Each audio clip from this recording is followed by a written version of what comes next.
Hello, hello, hello, hello. Welcome to the show. Hello, hello. So glad you guys could make it. Sorry, I'm running just a tad bit late, but hold on, give me a second, What's going on? How is life? Oh my God, is we make sure we're not sticking or doing nothing weird here. All right, let me turn this down a little bit before I bust y'all eardrums. Okay.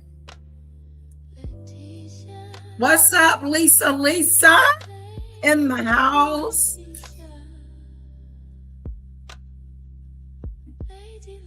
Okay, so Trevor, I'm sure will be here as soon as he can. And when he does, I would like to show one of his videos. And then he's going to come up and I'm going to ask him some questions and see where he takes us. Okay? Trevor Green is an artist in his own right. Let's get this party started. I know that's right. Where's my bell? Let me go get my bell. You know, you gotta have that bell. You can ring my bell. Let's get this party started. All right. Terrell, let me get my notes. My notey do's. My notey do's. Questions we gonna ask. Hello, Juanita. Hello, Darlene. Hello, Cece. Hello. Welcome. There's my questions. We're gonna wait for Trevor Green. That is his page. Check him out. He's got it going on. He is an artist, okay? I want to show, before we get started, let's play my intro.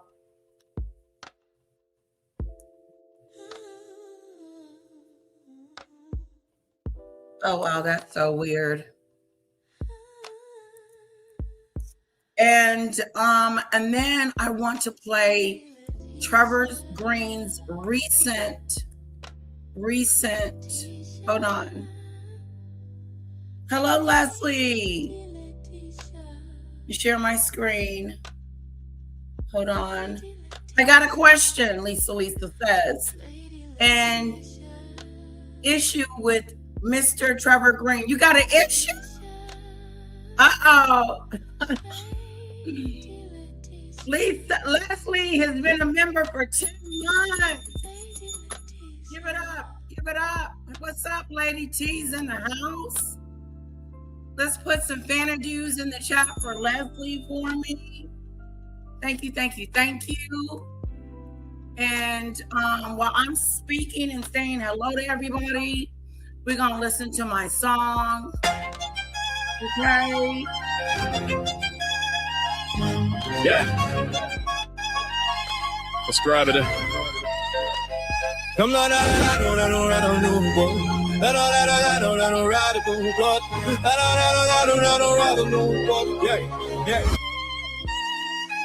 Come on, Lady Latesha, the Fanadues. All of that channel got the royalty news. She's flashing, never nasty as she keeps it refined. I know that's right. She and the royalty combined. She'll listen to the story, every side, every view. No jumping to conclusion, that's what Lady. Chris Terry is under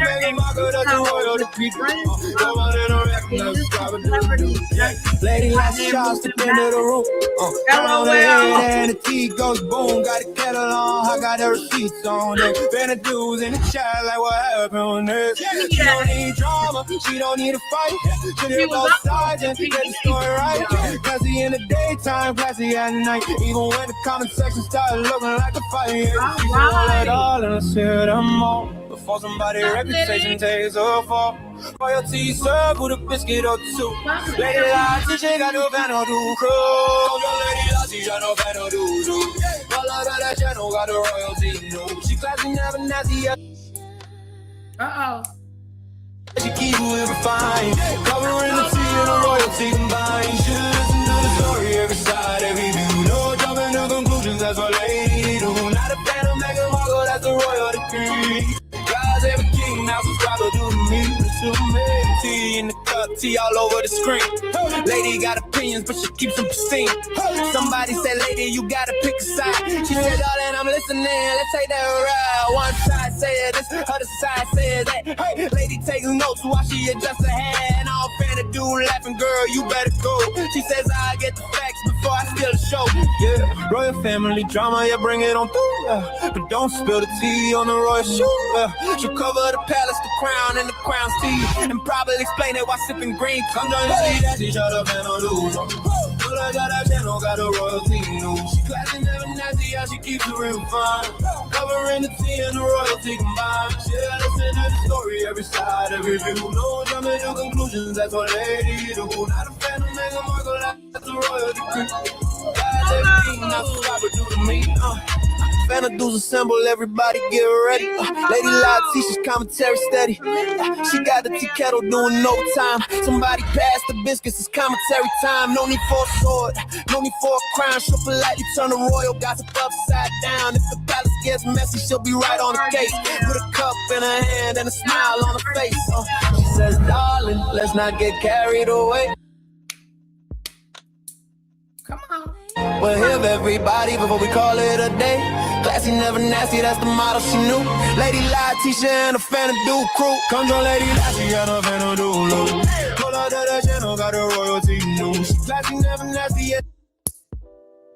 Oh, shuck it. She keeps it refined, covering the tea and the royalty combined. She'll listen to the story, every side, every view. No jumping to conclusion, that's a royal lady do. Not a fan of Meghan Markle, that's the royal decree. God said the king, now subscribe to do to me. Subscribe to do. Don't be shy, step through. Fan of do, squad, what it do, what it do.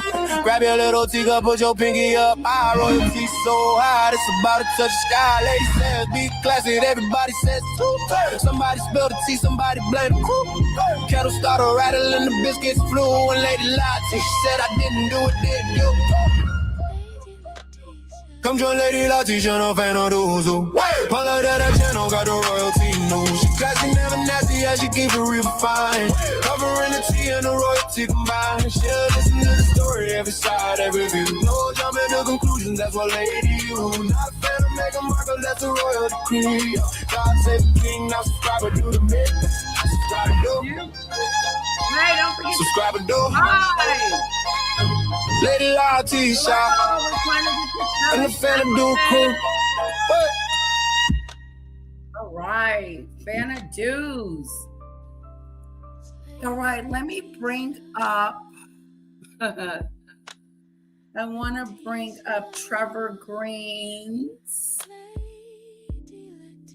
Let me go back here. Here we go. Trevor Green's premiere video that he put out. Hold up, wait a minute. Y'all thought I was finished. That is the title of his current live.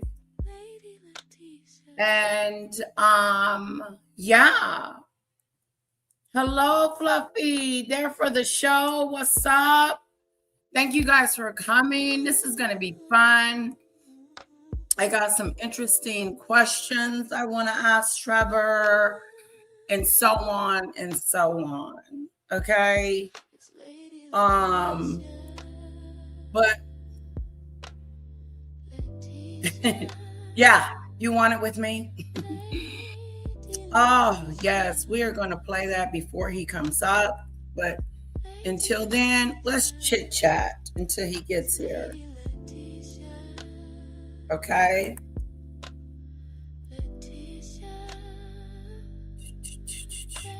CC, he does have my link to my page, doesn't he?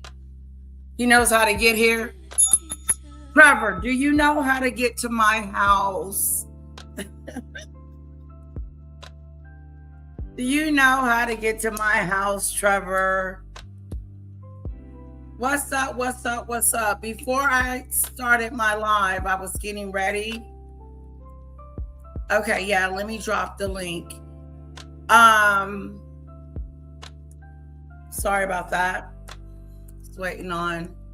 Here you go. So I was being nosy. I'm always nosy. This is a nosy sector. Okay? If you ain't in this sector and you ain't nosy, then you don't know what the hell is going on.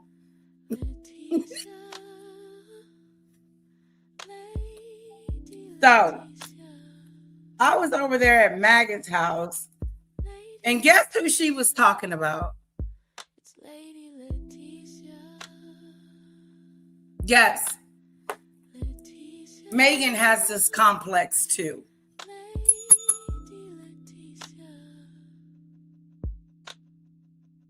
Lady Latesha.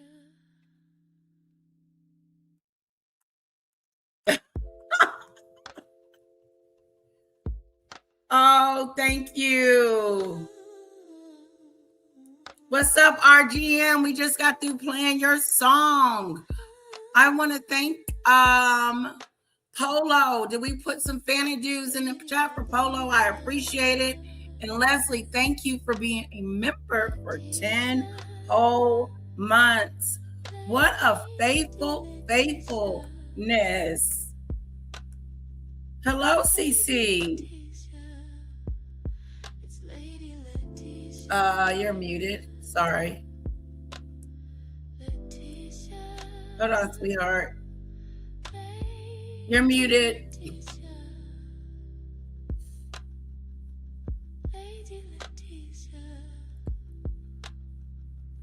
All right, something happened. Anyway, while we wait on our special guest, which I hope is still coming and hasn't changed his mind, or does they need me to email it to them?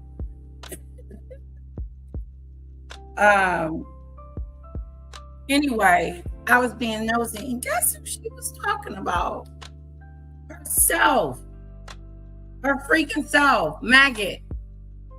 I was being nosy at Maggot's house, and guess who she's always talking about? Her freaking self. Oh, okay. Oh, here, I got you. I won't do that again. I'll keep you in the back chat, CC, unless you specifically tell me to come up, okay? I'll keep you in the back chat unless you specifically want to come up. Got it. Back chat. The man, the myth, the legend, Mr. Green. Right. That's how I'm going to introduce him. Let me keep it up on the screen so I'll know what to say, because I won't remember. Wasn't Danny's live so good last night? Like a much needed live. I thought it was really great. I really enjoyed it. And I laughed so hard with the Trevor Green situation. That thing. Let me tell you something. The Bob situation. Hola, Pickles.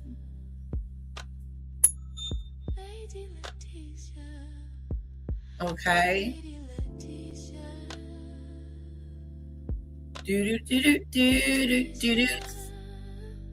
Okay, let me see what's going on.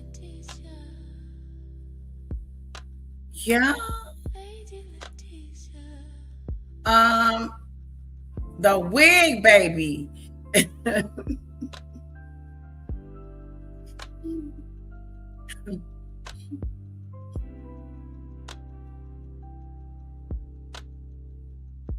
Okay.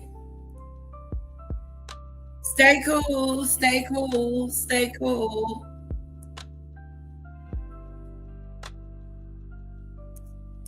Yes, I do. You want to? Yeah, I see you. What's up, CC? Okay, I'm going to remove you from the podium. Do you want to be on the podium or not?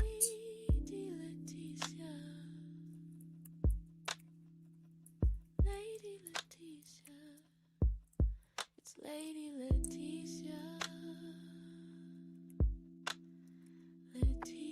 And I do want to give it up to my girl for setting this up.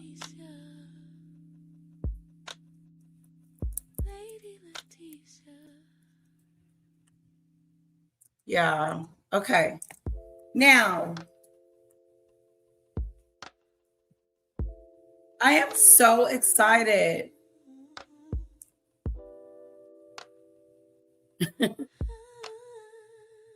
It is so hot outside.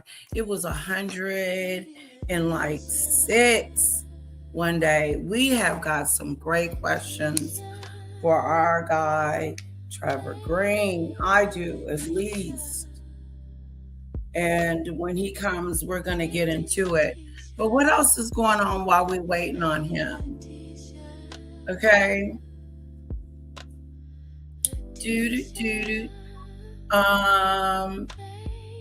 Now, I don't know if some of you care or didn't hear the news or whatever, but according to everyone, Meghan and Harry is moving back to the United Kingdom. They are leaving the United States of America. Whoa! What's up, Trevor? Take your time. Take your time. I got this. We'll see you in 10 minutes. Hello, Shanoa.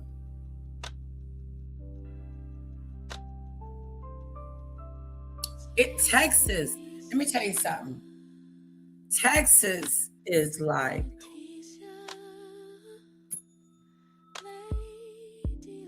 we don't do outside. I don't do outside activities unless it's swimming. That's the only way you can stay cool.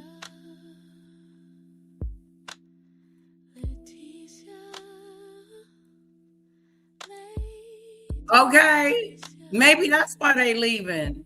Hello, Golden. I know that's right, Lisa. We got a president over there that's making them people on that boat on the USS Lincoln. Okay? They ain't got no toothpaste. And I know that might not be the main, something that, but they're running out of food. They eating rice every day. And Donald Trump said they're fine. How do you know they're fine if you haven't gotten on the boat to check on them? And they are telling you that they are not fine, sir. Okay? I'm sorry to bring that up, but it is what it is. That is our president saying that the USS Lincoln.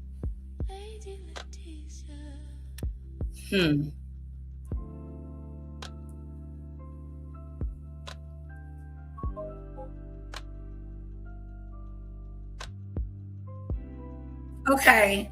Yes, love. Great.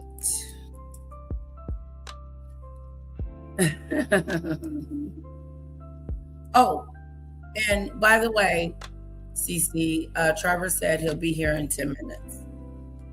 So, and take your time. What's up? Okay, put a 1 in the chat if you want to hear my song again, or do you want to hear me talk about Trump? 1 or 2.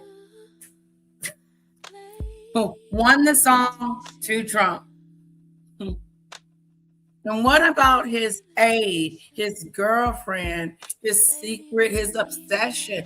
She's obsessed with the president. There's something unhealthy about their relationship.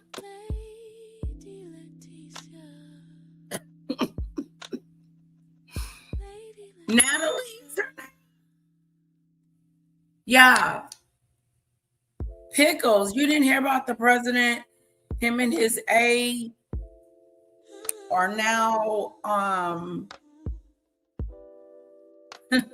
I know that's right. Um,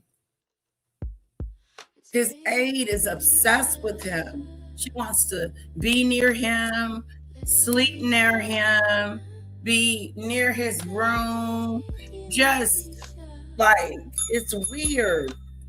Sending him notes and stuff and saying little stuff she shouldn't be saying. And he's a married man.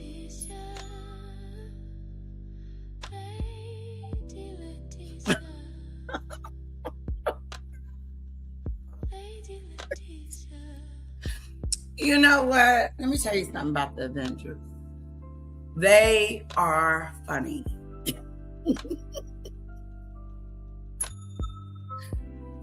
They are funny. You and Lisa is a prime example. What is he going to do in a diaper? It's her obsession, not his. You're right. I had it wrong. It looked like he don't care no more.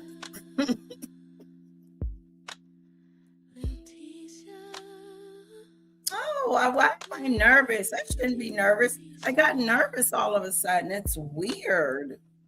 Lady Latesha. It's Lady Latesha. You think they're trying to, you think his own party is trying to say?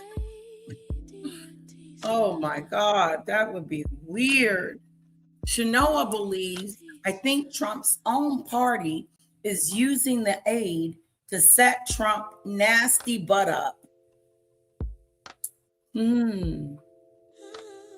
Set him up. Interesting.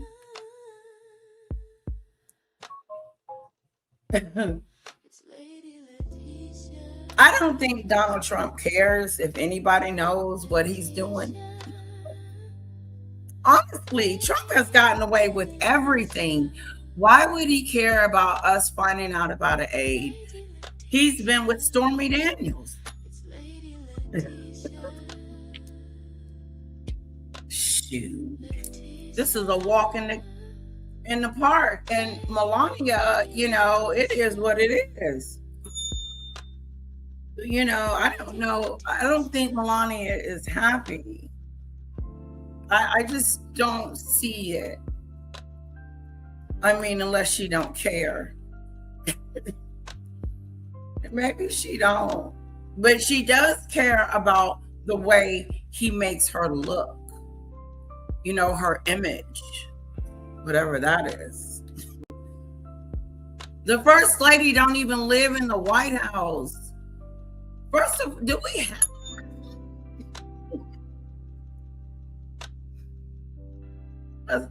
What's up, everybody in the chat and in the bushes, waiting on the one and only Trevor Green. Yes. Woo. He ain't cheating. He can't even stay awake. Long enough to get the diaper off.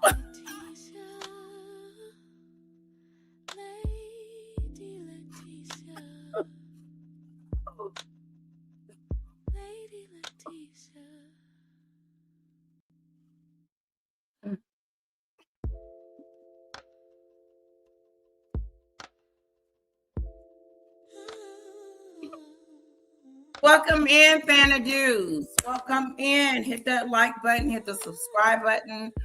I'm stuck and I don't like it.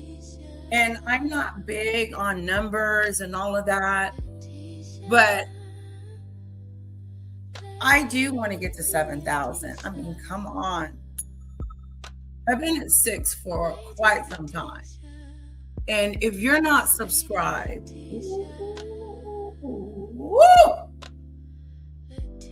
the work that your girl put into this, the hours the research.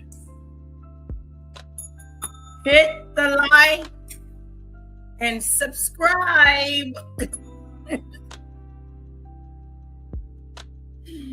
Okay.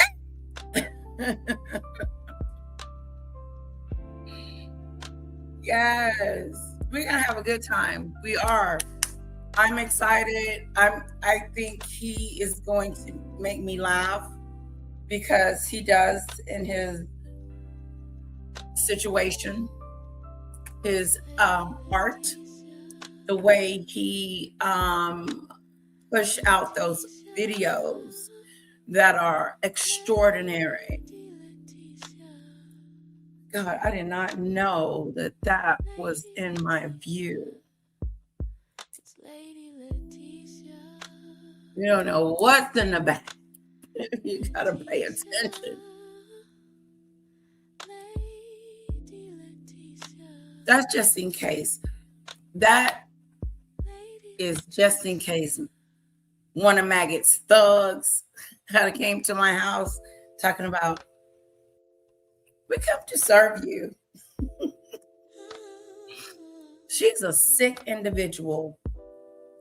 Maggot is a sick individual. He does an amazing. Where did I get my information about Trump? Which part? I got it from Secular Talk. He's really good. That's one of the main ones. Secular Talk. They do some real good investigating.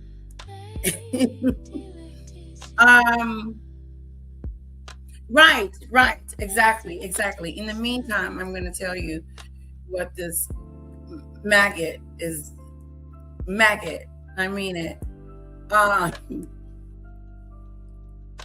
I forgot what I was going to say. But anyway, she talks about herself all the time.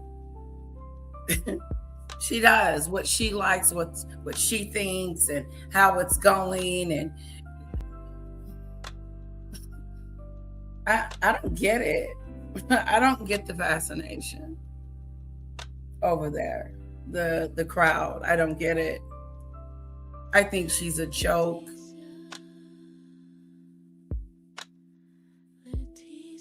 I know. Oh my God. Should we show my video?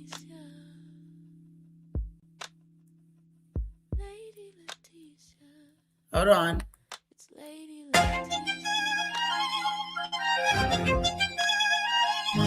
Yeah. Describe it. Come on,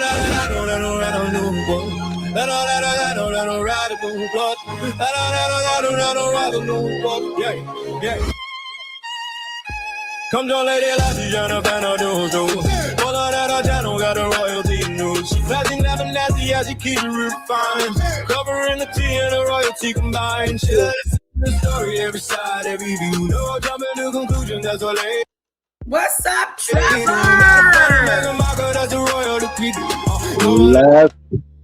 Yo, what's up, Lady Latesha? You gotta keep that playing. You gotta keep that playing. Yeah, my shoulder's bumping. I'm bumping my shoulders. Hey, by the fan, I'll fan myself, but I don't just bump my shoulders. What'd you say, sweetheart? I said you gotta keep that going for like another 30 seconds. Gotta play it again for another 30 seconds. Okay. Yes.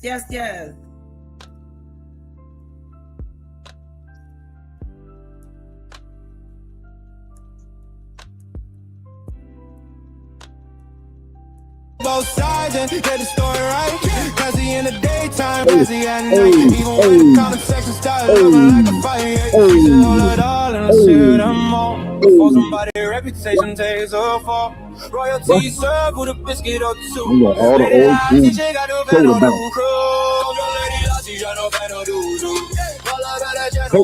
Hey, like the video. Like the video.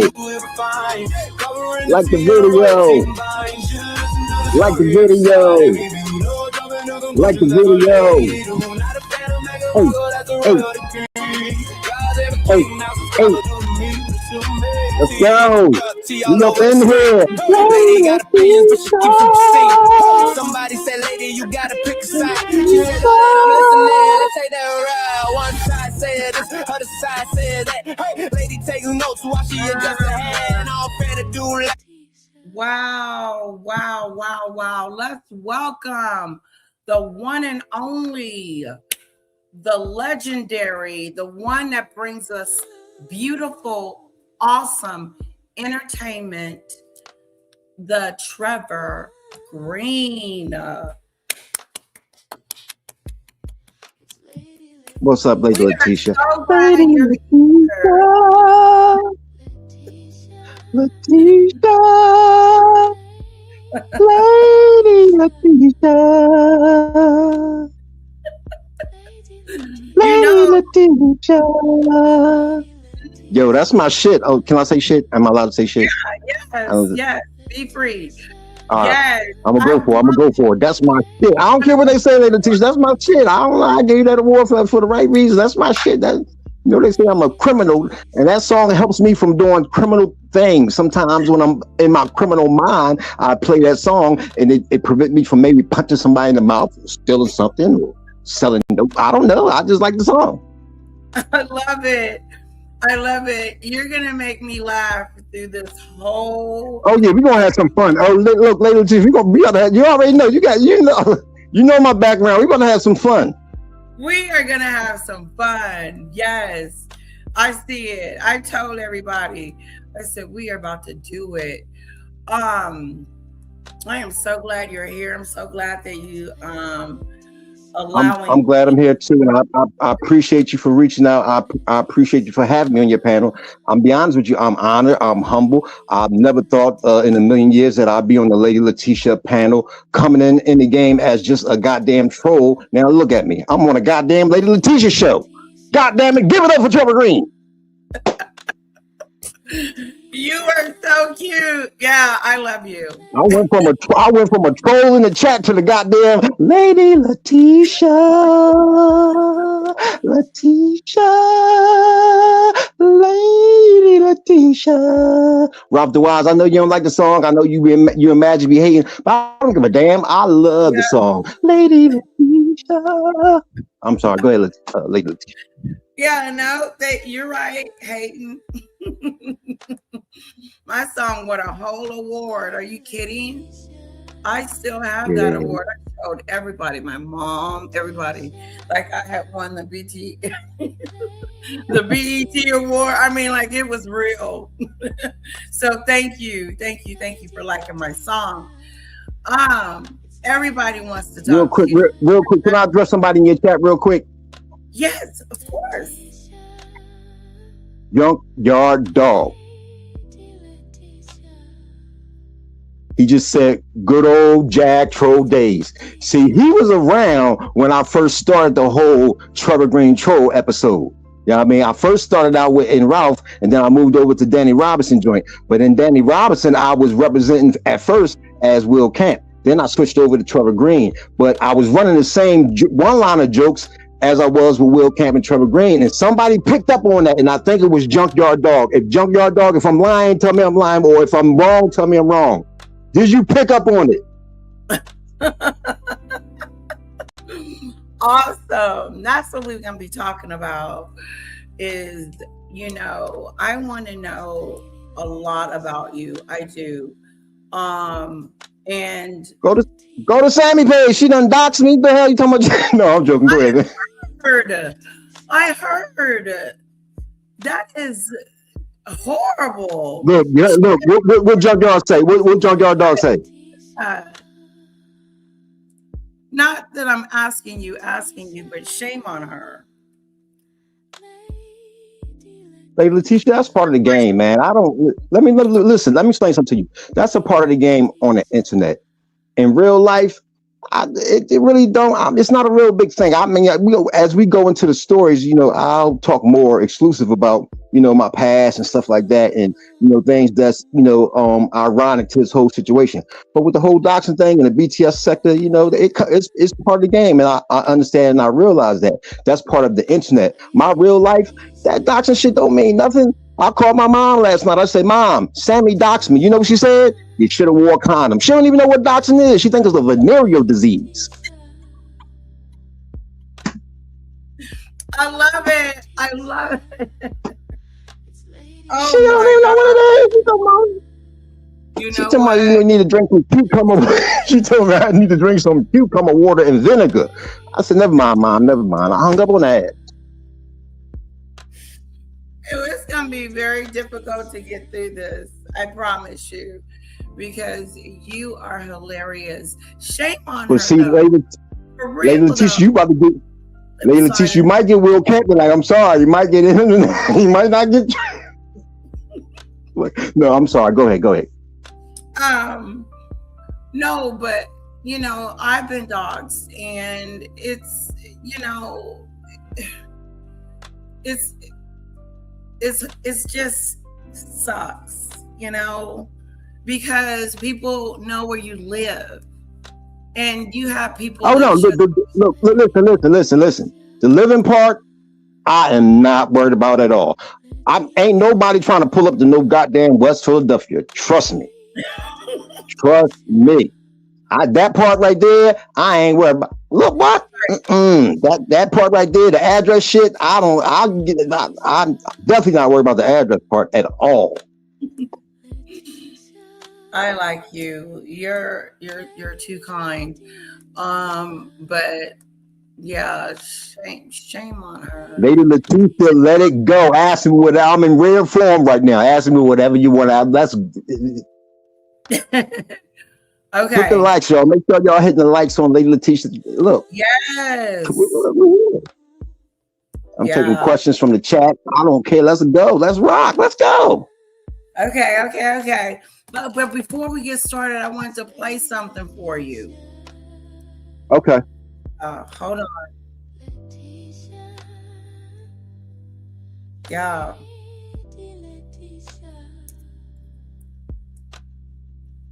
Hold on. Takes me a little minute. Give me a minute. Take your time. What's up, chat? What's up, Happy Life? Happy Life in the building. We got Lisa. I think I know why you mad at me. All right, sorry. On this tranquil street, she has something to pick with you. A mystery is unfolding.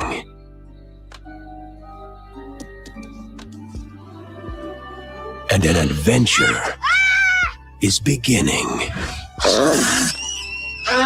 Again. I'm keeping him. Steven Spielberg's masterpiece returns to theaters everywhere. What's he doing? E.T. Phone home. E.T. Phone home.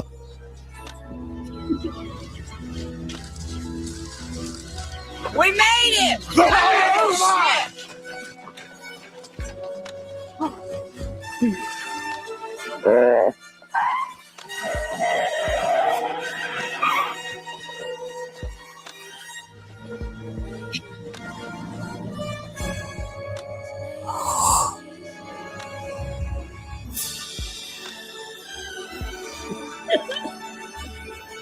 Whoa!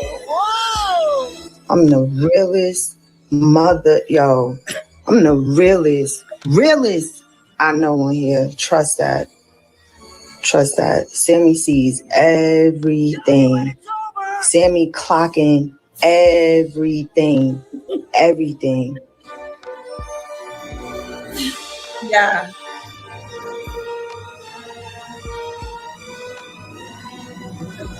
They want it with me.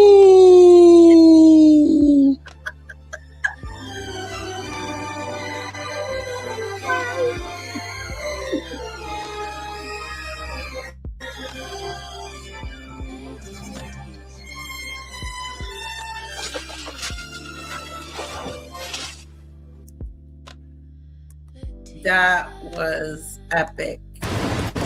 Lady, can I be honest with you? Yeah. Got a little static on there. Good. Yeah, hold on just a sec. There you go. Yes. You good? Can I be honest with you? Yes. If I was Sammy, I would have doxed my ass too. That shit was hilarious. When I was making it, that shit was hilarious. I might have watched this shit maybe 60 times my goddamn self. Shit, she only had two choices: either dox me or come pop a cap in my ass. And she probably couldn't find a babysitter, so she couldn't pop a cap in my ass, so she had to dox me. Look, I ain't even mad at her. I would have doxed my ass too. Shh, You know what? They want it with me. That put shit sent her off there. I know. She said, I'm gonna dox this motherfucker. I know. Said, I ain't mad at you. I'd have doxed me too, sweetheart. I don't give a damn. Shit, hey, that shit was hilarious. That shit got over 120 comments. That shit at 1K right now, and there's a 2-minute video. She did a 9-hour live and got 45 likes. That shit got over 200 likes. They like my work. That's pretty much what it boils down to. They like my work. They like my creativity. Yeah. Yeah. BTS sector versus the Jaguar right sector coming soon. Let's go. What the fuck is y'all talking? Excuse my language. What the hell is y'all talking about? Oh my goodness.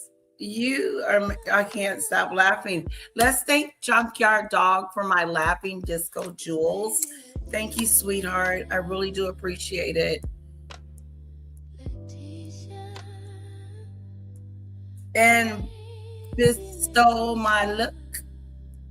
Thank you for my jewel, sweetheart.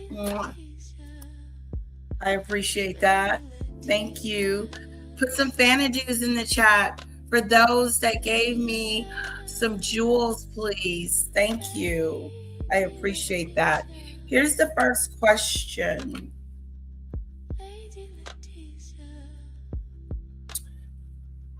Now, I have seen you in chats for the past few years or so, dragging Jag and taking pokes at her in the chats. They are always hilarious and have that way of touching Jag's nerve.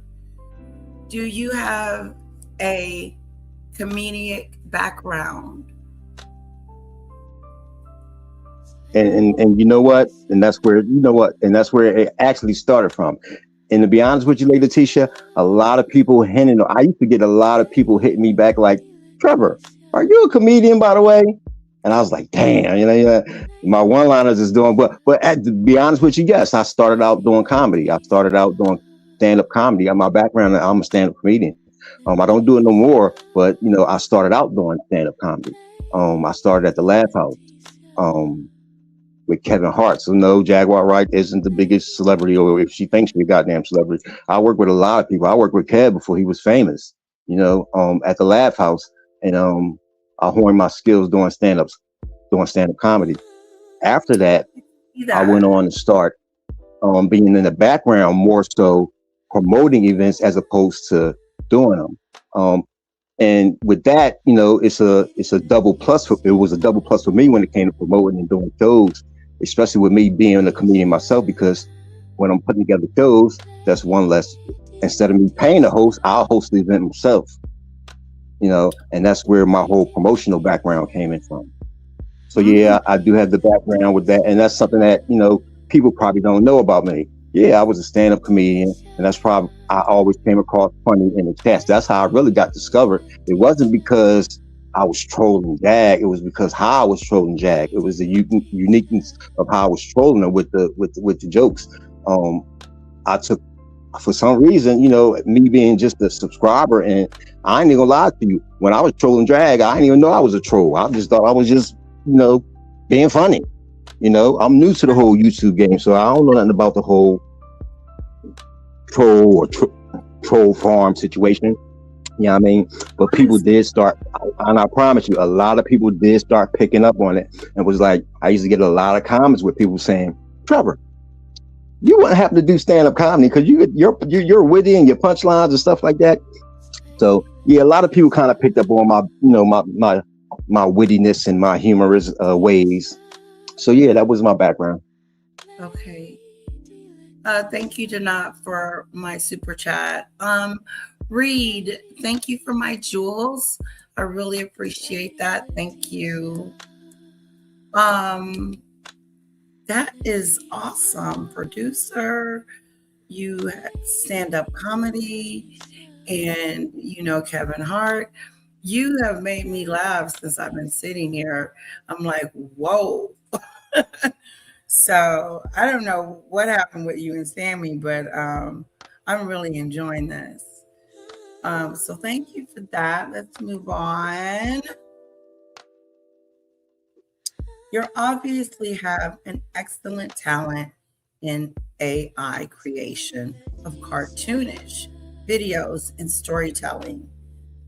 Did you go to school for this or did you learn it all on your own?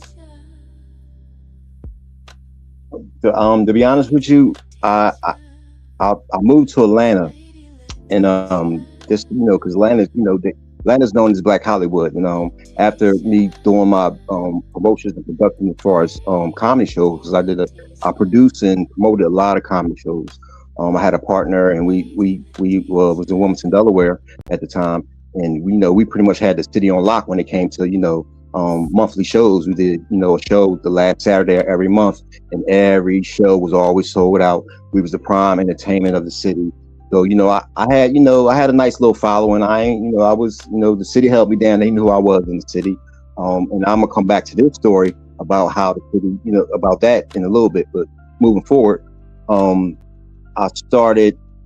Somebody called me. A filmmaker out of Atlanta called me. He said, "Hey, he used to live in Philly. He moved to Atlanta. He said, "Hey, I'm doing a little short. I'm doing a movie. I want you to come down and help me cast some of the roles and stuff like that because you're funny and I know you can pick up on stuff like that." So I went down there and went for the audition and stuff like that. A lot of people showed up, and he wound up. I was trying to show people how to do the roles, and they was like, "Man, the hell with all that. You doing a role? You got it. And he got sick. The guy I was working with, he got sick, so he couldn't do any more film productions. So what he did was he took everything that he did and he started doing animations. So that's where I got the wherewithal to even do some type of stuff like that. I was influenced more so afterwards by J.R. Curry, Night and Day Cartoon Networks, when I saw one of his episodes about Jaguar Wright, and I was like, damn, he should keep on doing it because that shit is funny. But at that time, Jag wasn't really popping like that, so he probably was getting more views and subscribers doing other content like covering, current situations such as the Diddy trial and stuff like that. And that's where he got all his views from. He didn't get it from Jaguar Wright. He got it from from other content. So with the whole Jaguar Wright thing, she's a stepping stone, but she's not something that you can kind of lay on. You know what I mean? But that was J.R. Curry and Night and Day Cartoon Network. With me creating a channel called Trevor Green, it was kind of, in my opinion, I thought it was a little hard for me to branch out and start trying to cover anything else outside of Jaguar Wright because I wanted that name Trevor Green to always stick to her because that was like the greatest lie that she ever told. So that was pretty much that.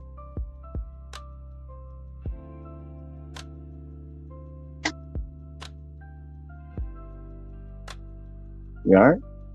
Sorry, I have muted myself because anyway, you have lived an interesting life. It sounds fun. Yes, good and bad. So I don't want you to ask me just about the good stuff. You can ask me about the bad stuff too, because right now I'm an open book. I'm not hiding. I'm not upset. I'm not afraid. I'm not, the people want to know. They want to know. They probably got their own questions, and you know what? We're gonna give it to them. Like Latesha, we're gonna give it to them like they want it. Oh yeah, we're gonna give it to them. This live may be like a 2-part, just FYI, because of the questions we have. But oh yeah, we're gonna give it to him now. If you guys do have a question and you do have that's burning, put QQ or LL in the front to get my attention, because there is thousands of people in my chat and I can't keep up. I am so sorry. I am so into this conversation. Simply Me, thank you so much for the gifted memberships. Can we put some vanities in the chat for her, please? And welcome all newcomers. Thank you.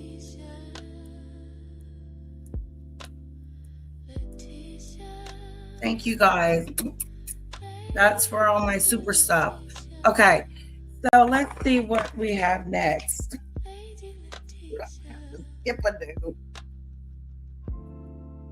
Let's see.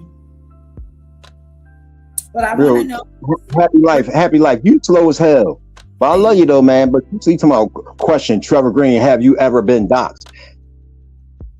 Happy life? What kind of question is that? That is no, Happy. No, I have never been doxxed. What the hell is wrong with what? Oh, like that was just weird and random. Happy life, what's up with that? Why you I really want to know. Like, yeah, seriously. Like that was just yeah. You're in timeout. Mods. I don't think he knows. Like, to be honest with you, I don't think he knows. Am I on mute? Oh, you don't know him, but that's the question you want to ask him. Okay, that was rude. That's fine. I'm not offended by that. Happy, that's my boy. He gonna look. That's on the next episode. I'm gonna have him. Matter of fact, Happy, I need you to verbally say that somewhere so I can have OKP throw your ass out the club after you ask that question. Look, it all works out perfectly for me.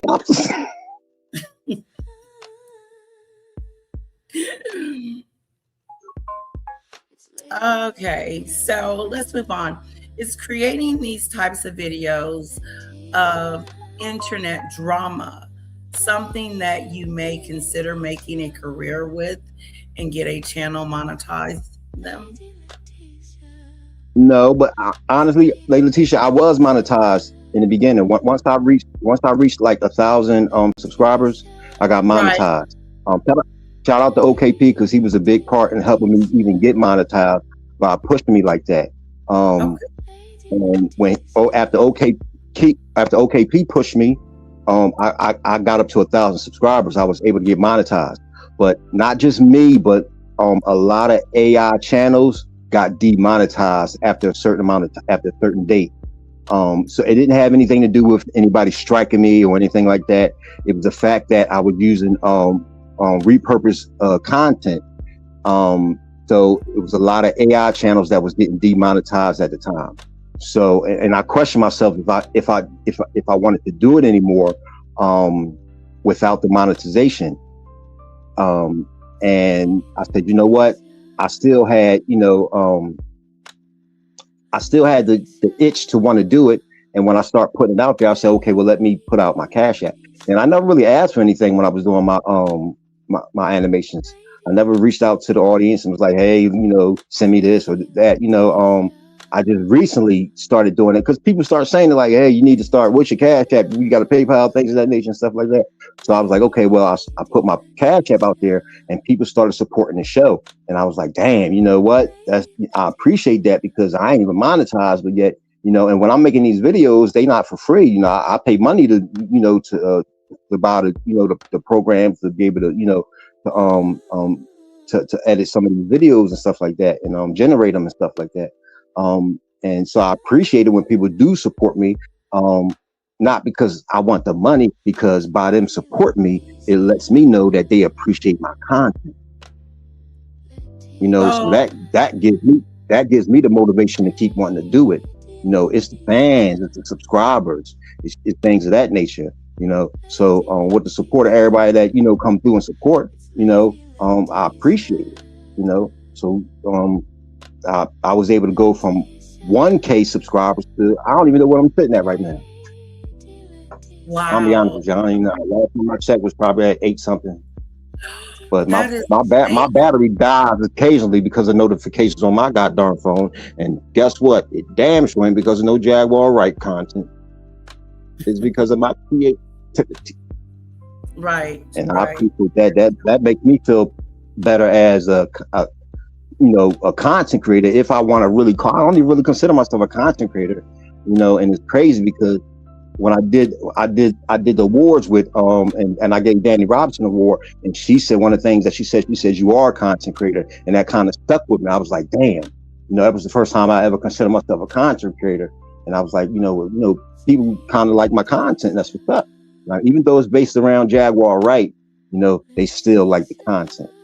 When I switched over to the BTS series and the BTS awards and stuff like that, I was kind of, it was like a fresher breath air for me. Did I say that right? I said a fresher breath air, or breath of fresh air. Okay, no, a breath of fresh air. I'm gonna get it right. Don't worry about it. It was like a breath of fresh air for me because I was like, you know what? Now I can kind of, weasel my way out of the whole Jaguar because I've been running all her content. She ain't got but so many goddamn lies that I can cover. So when the black tea sector came about, no, not even that. When the list came out, I was like, you know what?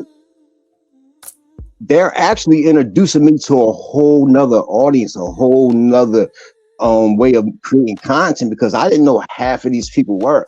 I'll be honest with you, because I was so devoted to Jaguar Wright. I didn't think me covering let me try to stick a name on this.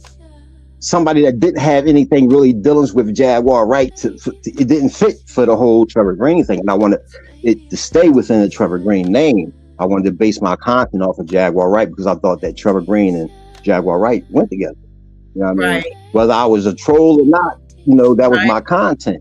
And people start liking it. And I'll tell you why people start liking it. Because the pandemic was one of the worst situations we went through in, that year.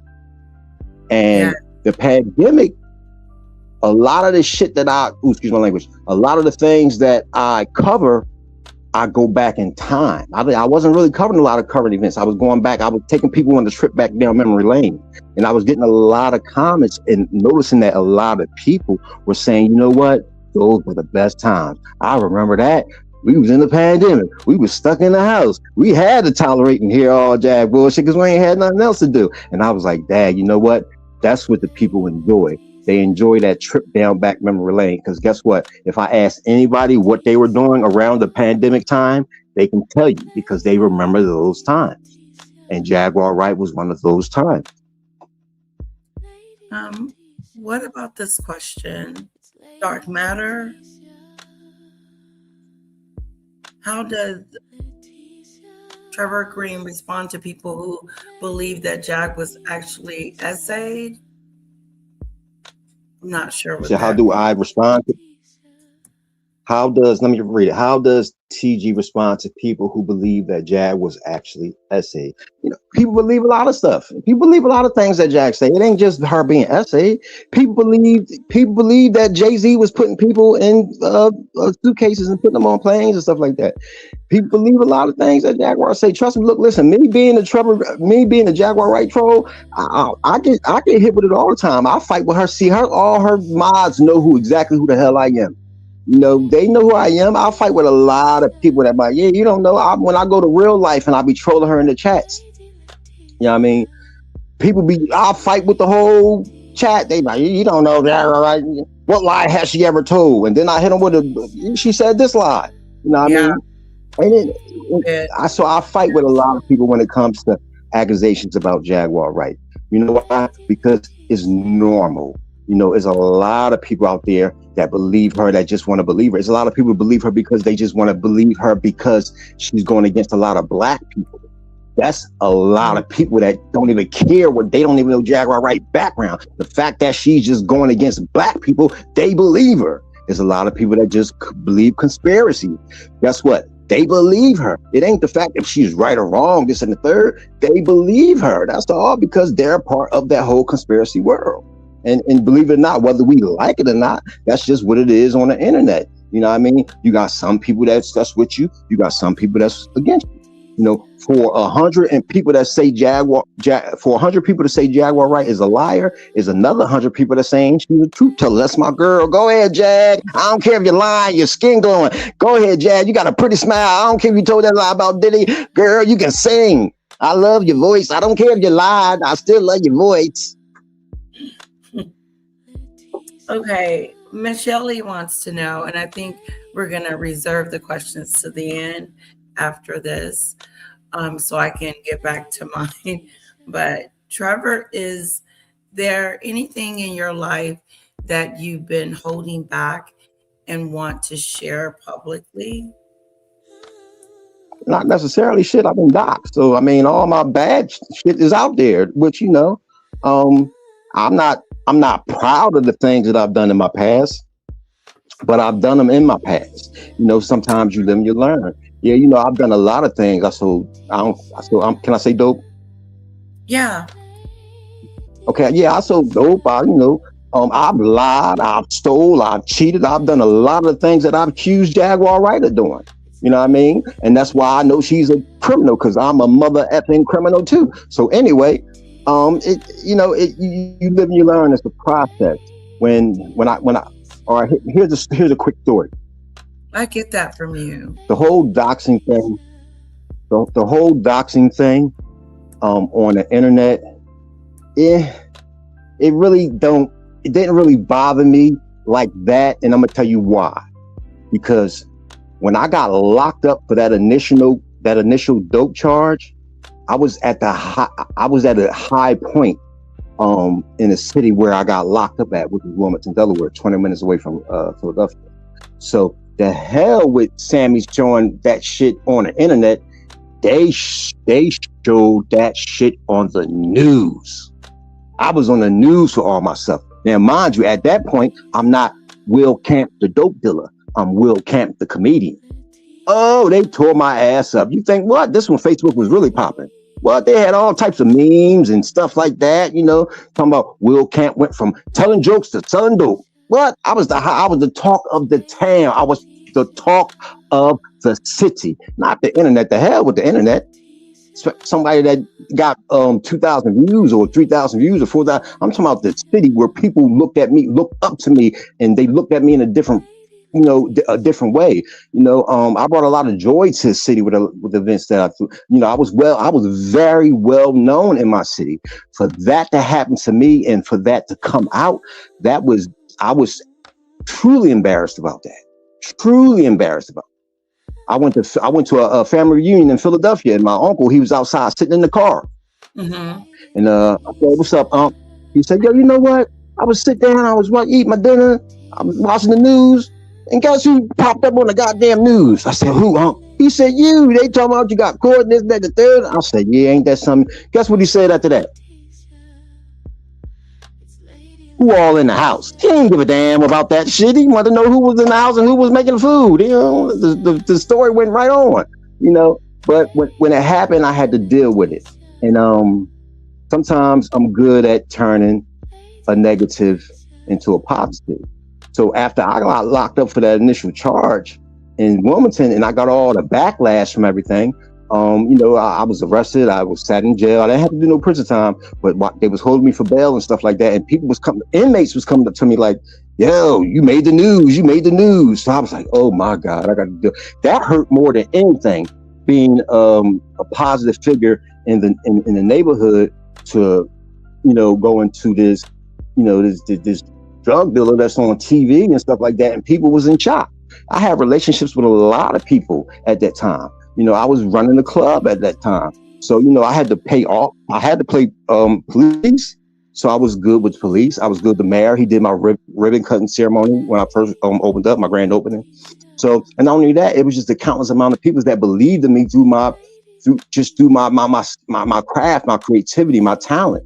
A lot of people was always telling me, "Hey, yo, you need to get the hell out of Delaware. It's too small. You can be doing bigger things." Case in point, that's why I probably traveled up to Atlanta. But back to that story, when when the whole hoopla went down with the whole me, getting arrested for the drug charges, see, I got to get to the YouTube terms, the dope charges. I didn't. I was disappointed in myself. I was embarrassed because the whole city was talking about it. So instead of really getting down on myself, I said, "Come on now, use your creativity to make you feel better, because that's all you got at this point in time." So I said, "You know what? Let's talk about it." Kevin Hart just came out with a comedy series called "Let Me Explain." So I said, "You know what? I'm a promoter. I produce comedy shows. Let's talk about it." I then went on to promote and produce a comedy show called Let's Talk About It. I hired ex-cop from Baltimore to come down and perform. He was a headliner. I also featured myself in the show saying, "Let me explain." So that show turned out to be a sold out show. Everybody came out because they wanted to know what I was going to say. Everybody wanted to know. The same situation with me, as far as people probably want to know, "Hey, what you got to say about this?" It was the same situation as that. And it was actually not even really a comedy show. I put myself online and called it the roast of Will Camp. And I let other people come and roast me. It was the big thing because everybody wanted to know what I was going to say. And at that point in time, I'll be honest with you, Lady Latesha, some of our biggest customers was dope dealers, because it's a big comedy show. So they want to come and they want to flex and all that stuff. And they, the dope dealers, they the ones that's going to come and buy the VIP tickets, the $250 packages for a table. So they was securing all the front rows and stuff like that. But at the end of the day, I didn't know if they was coming for the show or they was coming if they want to know I was going to tell on them or something like that.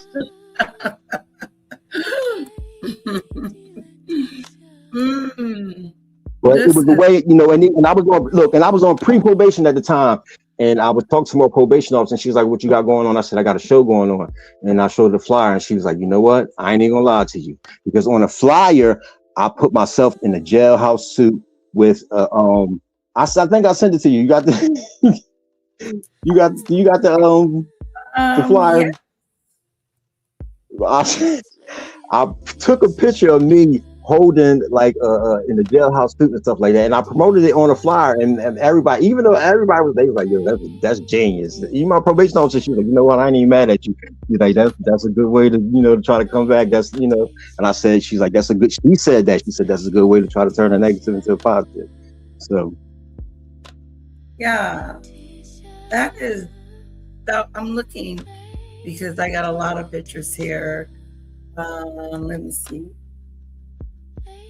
And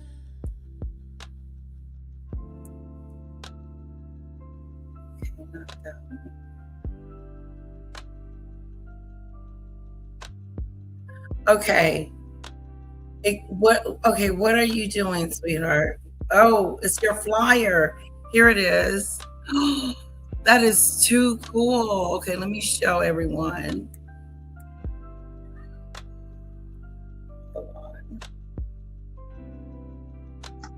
Comedy show.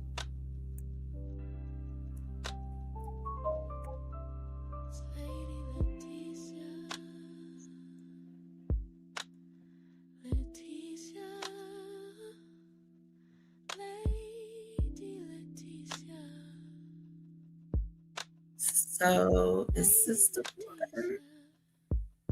It's Lady Latesha. Hold on.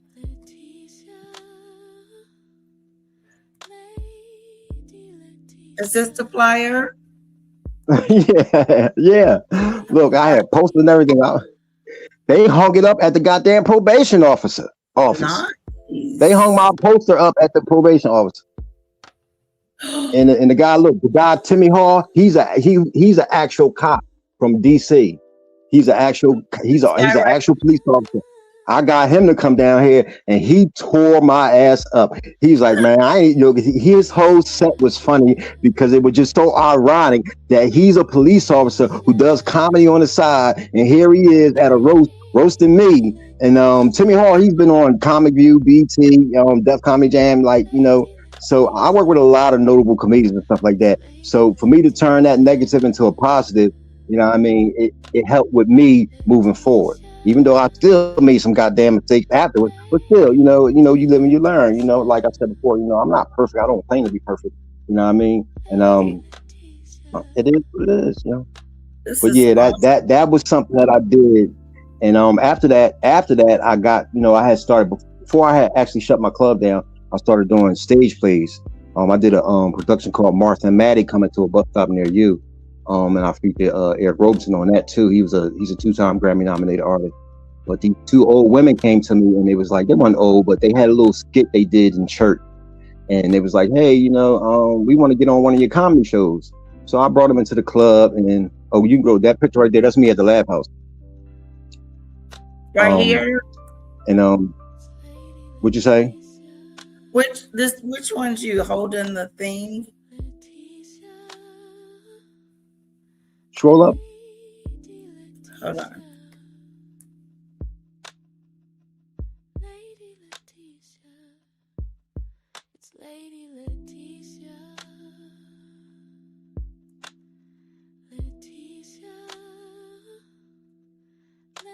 Hello? Yeah. Can you see it? No. Mm-mm.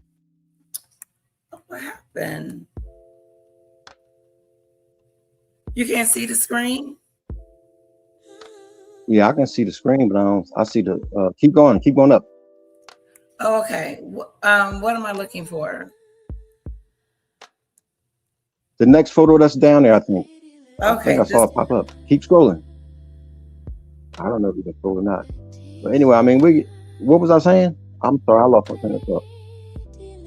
Oh, that picture. Yeah, that's the picture. See, that's where I started. I started at the Laugh House. That's the Laugh House.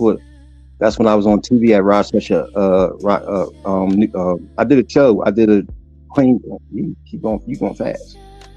That picture right there is from the Laugh House. Yeah. That photo right there is from the Laugh House in Philadelphia. That's the night that Kevin Hart won the Def Jam competition. So that's pretty much where I started that, my whole comedy career at, doing stand-up comedy. It was then later on that I went on into doing promotions and productions.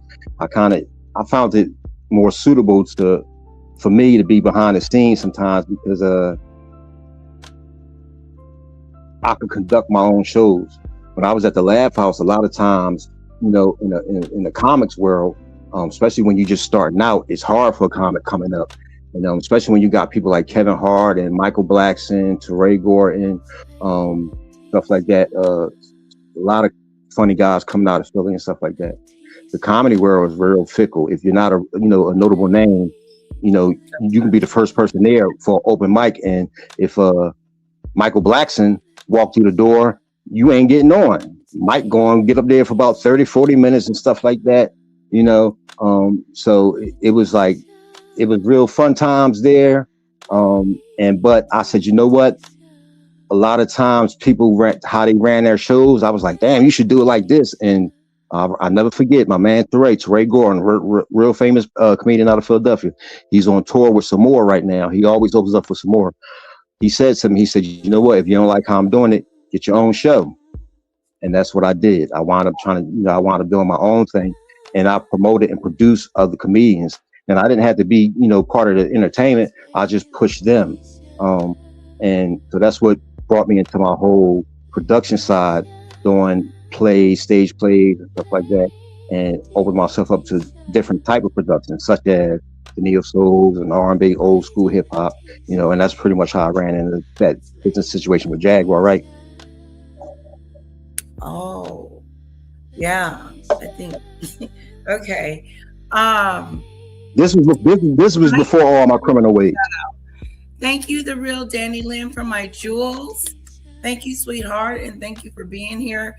Guys, can you put some Fanadues in the chat for those that are giving today? I really shout out.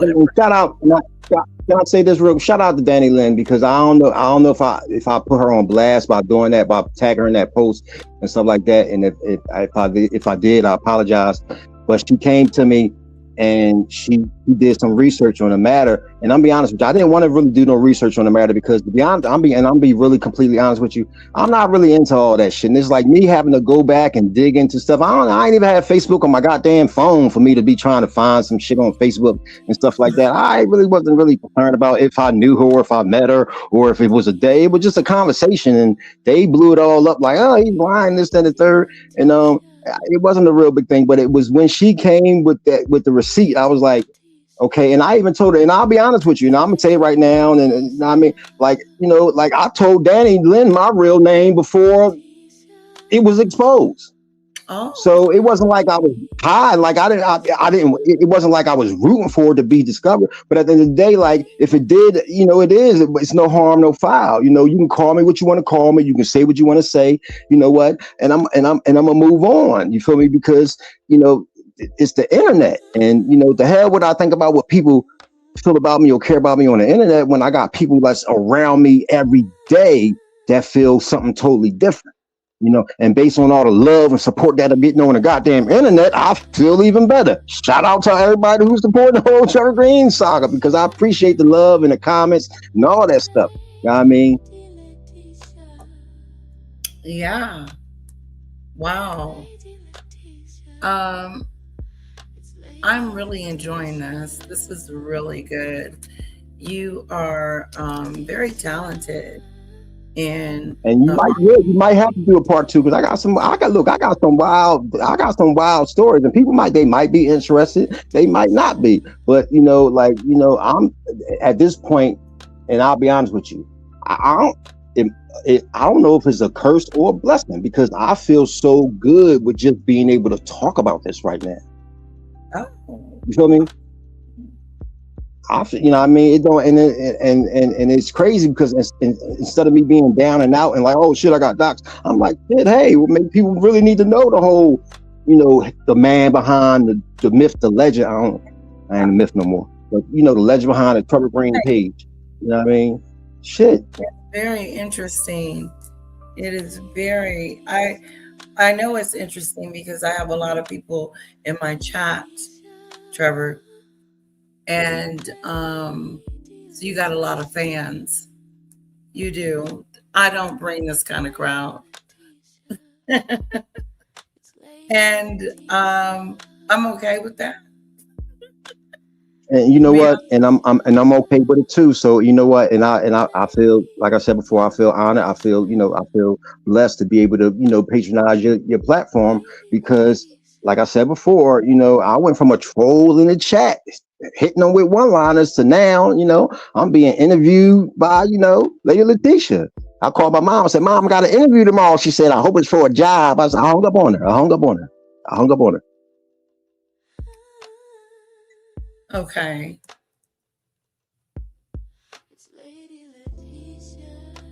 Okay. The back chat, can you read that? Are you able to read the back chat? You don't have to read it all because there's quite a bit of stuff. Maybe like just where your name is mentioned.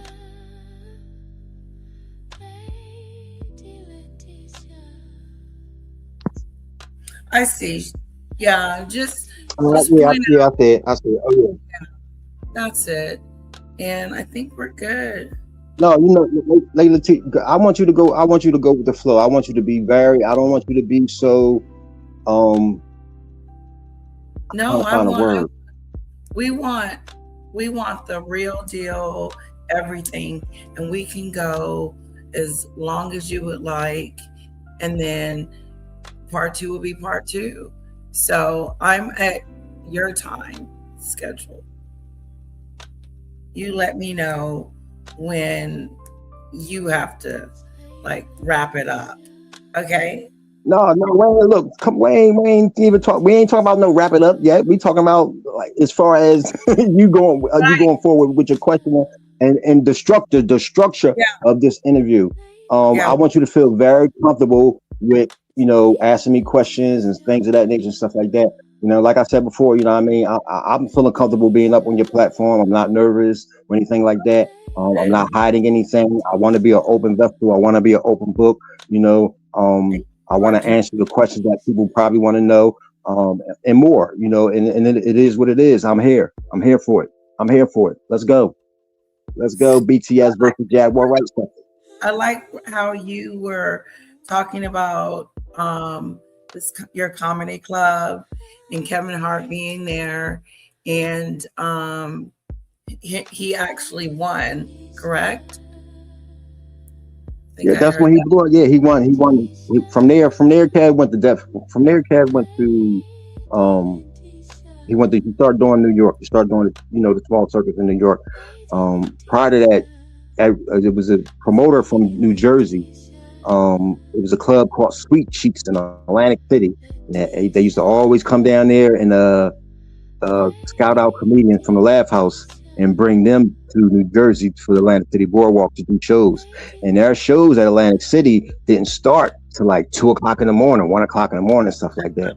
So, and I don't know if Kev ever told this story on TV before, but that shit, the times that we had down there was like hilarious and stuff like that. And like I just like some people, they gonna blow up. We all knew Kev was gonna blow up. Like we ain't calling him Kevin Hart. He was Kev he was Little Kev the Bastard, and everybody used to start calling him Little Kev and stuff like that. And then Michael Blackson from Next Friday After Next, he from Philly. I went to school with Mike at Barton. We went to Barton together. Mike blew up and stuff like that. So I work with a lot of them. Tommy Too Smooth, Ray Gordon, Will Spank Horton, and Naeem Lynn. They part of the Plastic Cup Boys. Them Kevin Hart right hand mans. They do the tours with Kev and stuff like that. They even come down to the club and stuff like that. And when I went to Jacksonville to work on another project, I actually pitched a movie. I wrote a movie called Stand Up, and it's based on the life of a stand-up comedian. Ironically, it was kind of based on my life a little bit, how I was a stand-up comedian, but I also was into the street life, and I had to make a decision if I wanted to, be, a comedian, or if I wanted to be, a dope dealer. And I had a chance to enter this contest and stuff like that. And it was a real good script, I thought, and I had a chance to pitch it to them, and things kind of went, downward spiral from there. But I had a lot of good opportunities. I don't complain about the things that I've been. I've done a lot of fun and good things. I've done a lot of dumb and crazy things too. So sometimes the good outweighs the bad. Sometimes the bad comes back up in the past. You just got to deal with it and keep it moving. That's right. That is awesome. I want to go down to the next picture, if that's okay with you. Yeah.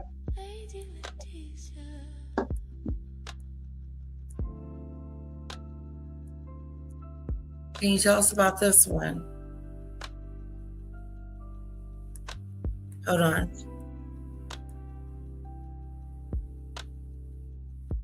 Oh yeah. You ever heard of the group Kindred and the Family Soul? No.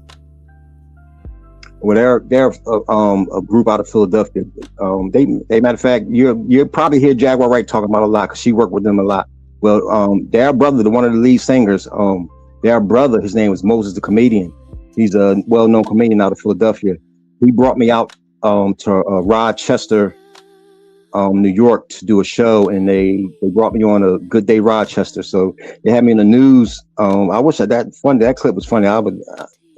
My cousin who was on the show with me, he was mad because he was like, yo, you're always trying to come in and steal the show, because I was tearing their ass up on that show. I had a good time on that show. But that was a Good Day Rochester. That's the news channel in Rochester, New York. Before we did we were doing a clean comedy tour, a clean comedy tour without it was like no cussing involved and stuff like that. It was pretty much clean comedy, no cussing. And I'm not a clean comedian. So I'm cussing. That was my niche. So the host left the show, so they brought me in to do the rest of the tour, the host. And my niche was, I'm not a clean comic, and y'all booked the wrong comedian and stuff like that. And we was doing like shows for like AA meetings and stuff like that. And Narcotics Anonymous and stuff like that. When they do their yearly shows, they get sponsored real heavily to do once a year shows for maybe some of the graduates and stuff like that. And I did a show for the NA, and my cousin was like, "Yo, you can't say anything crazy, right?" And I was like, "No." First thing out my mouth, "Who in here is still on cocaine's?" It was like, "Yo, you can't say that." I was like, "No, I like to put an S on my cocaine. I call it cocaine's. It sounds like you might get more if you put an S on it." But yeah, that was one of those shows and stuff like that. So I had a fun career when I was on my my A's and my B, and I was doing my thing. So that's where a lot of my background come from, as far as me being humorous and witty and stuff like that. So and this is another level to me, and I know it is. It's just that I haven't been motivated to try to even capitalize on it. And I don't know, this situation right here, it might motivate me to stop bullshitting around and get back out there and take my shit serious and take it to another level. I would. I mean, you are extremely talented. You are amazing. You do amazing work, and you're funny as hell. I said, heck, he's gonna make me laugh because his videos make me laugh. So, and it's just interesting that you have such a big background in comedy. Guys, can we slow down the chat? I would like to keep up with what you guys are saying, but I am like way behind. Yeah, and that sucks. So I'm gonna go with another question. I think that was the last photo on that picture, and I'm sure we will come back to some more. And I think that is, man, good day is like good morning America.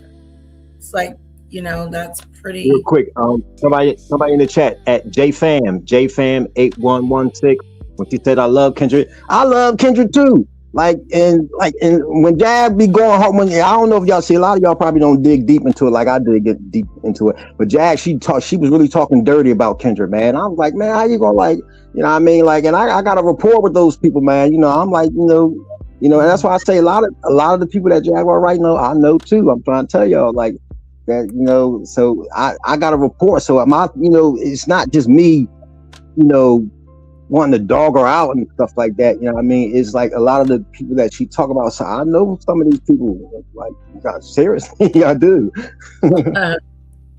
Well, one time she told me that she was going to call CPS, and I snapped. I called the police. I said this, I gave them her name. I said she has threatened to call CPS on me. And, he was like, if she says it again, here's the number. Like, they gave me a reference number, whatever. If she does it again, call back and we will address it. We will contact her. I said, okay. But it threatening CPS, and it came out of nowhere. It came out of nowhere, Trevor. And so yeah, but it also goes to show you, like, that ain't her first time she called CPS on Tasha K. So I mean, that's her background, and like, you got to think about it. A lot of things that Jaguar Wright does is for the content. It's like, who needs the truth when a lie is more entertaining? So a lot of things that we know she's lying about, and she's just it's actually her being her. And if you want to name Jaguar Wright, she's not necessarily from Philly, but she come up in Philly, so she got a lot of Philly ways, especially North Philly. I don't know anybody who is in chat or familiar with Philly, but each side has their own way. West Philadelphia has a certain demeanor. Get a lot of cool cats that sell dope and stuff like that, like to dress up, fly, get money, talk fly. Then you got Yeah. South Philly. South Philly is the setup area. That's where you don't want to go because a lot of the females will set you up and things of that nature. Then you got Southwest Philly. Those the cool dope boys, stick up boys and stuff like that. Then you got North Philly, a place where Jaguar Wright hung out a lot. Those the conniving, sneaky methods and stuff like that. The hustlers. You know what I mean? So that's where she got her hustler ways from. She really ain't doing nothing, but really, she's really, and to be honest with you, by me trying to expose her and stuff like that, I'm really a hater because I'm knocking her hustle. It's her hustle. Her hustle is to create the narrative around the superstars and stuff like that because she's been in entertainment, because guess what? Y'all want to hear those stories because, she can say, hey, I was there because she played for the Roots and stuff like that, or she did a MTV Unplugged with Jay-Z and stuff like that. So she knows everything about Jay-Z history. Not that she did a whole album. It wasn't like she was Right. state property or Boone Siegel or Emil or Myth Bleak or any of the people that work continuously around Jay-Z for her. I want to hear their stories. Think about it. You've never heard any of their stories. You've never heard Freeway come out and say anything bad about Jay-Z. You've never heard Boone Siegel come out. You've never heard a lot of people come out and say, and I'm talking about the people that was around him continuously, not somebody who just did a show with him occasionally, maybe once or twice. I'm talking about people that had to sit there and write rhymes with him and sleep with him and be side by side with him and this, that, and the third. You've never heard those stories. You know what I mean? So it don't make a difference to a mass audience such as the internet because they really don't care if she know him or not. They just more so care about the story and the detail of the story and her facial expressions and how she telling it. And sometimes it don't even really have to be the truth or not. It can be her swag and how she telling it the way they like her swag. So I mean, and that's the hustle. She said a long time ago, I'm gonna teach y'all how to make content and turn it into a profit. And that's what she did. So that's where a lot of her lies stimulate from. Is her really just, trying to make a profit and, creating content. It wasn't until she started getting monetized and real life street stars start putting, a bag in her pocket that she was like, you know what? I can make money for doing this. Because a lot of times when Jag first started, she was just doing it for free. She was just doing it, she was just doing it for the, just to do. I mean, she wasn't really making no money. Goomba said it plenty of times. She ain't making no money doing this. She ain't got no channel, So it became a business for her, whereas though, no, I'm not going to go out there and book a show and sing. And I'd rather sit and wait for a YouTube check now. I'm no longer Jaguar Wright, the neo soul artist. I'm Jaguar Wright, the content creator. So, but I can use my accolades on what I've been through or what I've, where I've been to push my, to push my new narrative, which is a truth teller.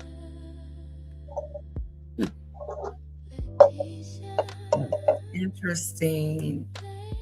Oh, we do have people in the audience that have questions, but I did put a star by your questions, guys, and I will ask them before because I think Danny Lynn and Michelle Lee had a question. But let's see. I feel bad if I don't let them answer their question. Okay.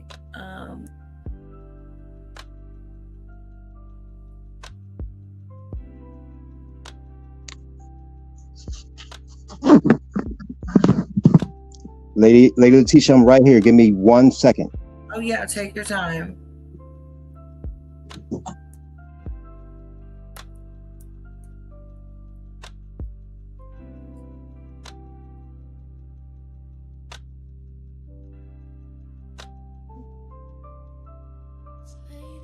Are you motivated, Michelle Lee?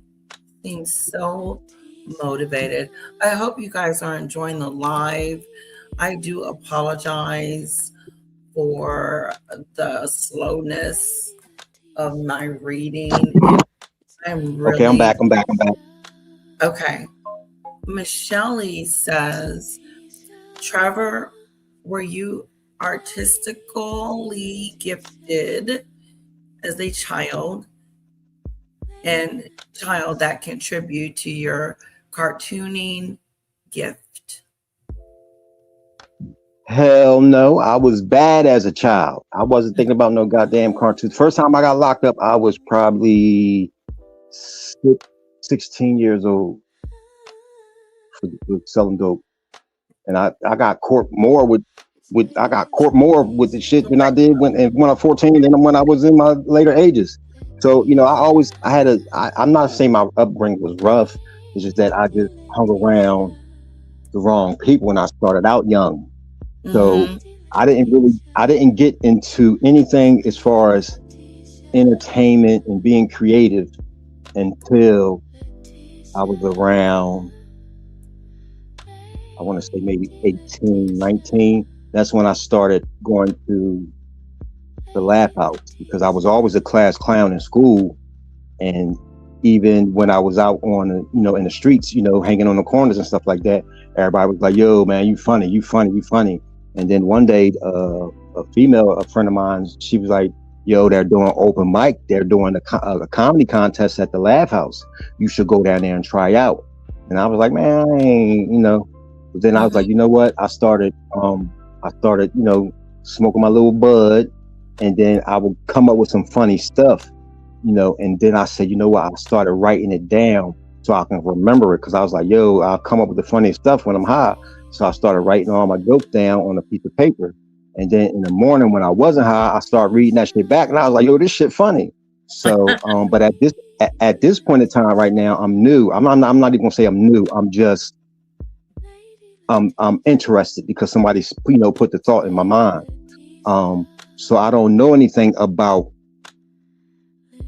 a routine such as a comedy routine, which we call a set, a 5-minute set, a 10-minute set, or a 15-minute set, things of that nature. I don't know how to structure a routine, premise, punchline, and a joke, a opener, a beginner, middle set, and a closer. I don't know nothing about that.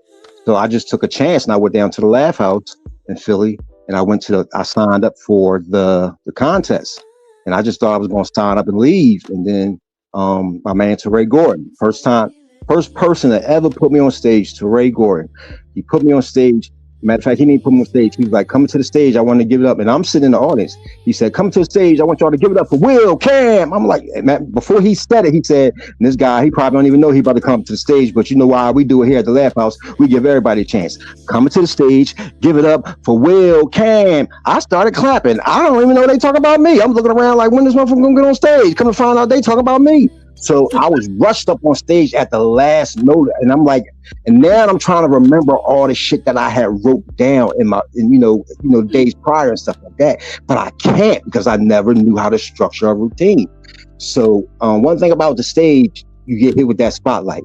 Man, when that spotlight hit me, I covered my eyes and I didn't know I was lost. It was crickets in the audience. Nobody said nothing. And then I think I made a joke about the spotlight, and then people started laughing. And I said, oh, shit. My shoulders start moving a little bit. I got a little loose. Next thing you know, I'm ripping another joint. I'm killing it. Then next thing you know, the music comes on. My man Teray comes, get me off stage. He said, look, I'm gonna give you some tips. Next time you see that red light come on, that means get your ass off stage. The crowd clapped. I got down. I started feeling good. They pulled me to the back. He was like, yo, you did good. We need you to structure a routine, write a 10-minute set, and then blah, blah, blah. And that's how I kind of started my whole comedy background routine. Well, I'm sorry if I'm long with it, but I got stories for days, man. I got a lot of stories and stuff like that. But it feels good telling it because I've told these stories before when came across like stuff like but it just feels a little different, opening up and telling people, the background of me and stuff like that. You know what I mean? Yeah, being vulnerable. Melinda, thank you for my jewels. I really do appreciate that. And I think Danny Lynn had a question. Danny Lynn, can you, if I can't find it, can you re-ask that question, please? And thank you guys for being patient. with me. Let me go to my notes.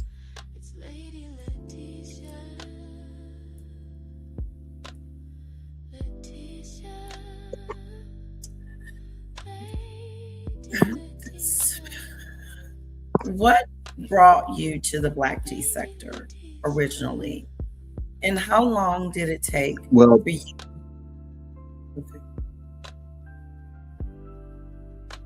Let me see. Yeah, how long did it take for you to get a good sense of the drama and where each of the characters' stories derived from? well, to be honest with you, I never even heard of a black tea sector. I never even know YouTube had sector. You know, like I said before, my content was mainly Jaguar Wright content, and I had to do a lot of research on Jag. You know, as far as her content. But like I said before, when I started out, I was in Danny Robertson's chat a lot. I was actually in Danny Robertson's chat under my real name. And I started switching over to Trevor Green because it was just me showing up as Trevor Green was the punchline. Hence my comedy background. I'm just giving y'all a punchline. The hell with the premise. I'm giving y'all a punchline with just the name alone. So I thought that was funny, and a lot of the information that I got was from the Danny Robinson page because she was covering Jag a lot. And I was like, the way she was covering her, and and I know there's not a lot of people that like Danny Robinson or they think I'm biased towards Danny Robinson. One of the things I do appreciate when it comes to Danny Robinson is that when she covers things and the content, she's very specific with her details and her her receipts and stuff like that.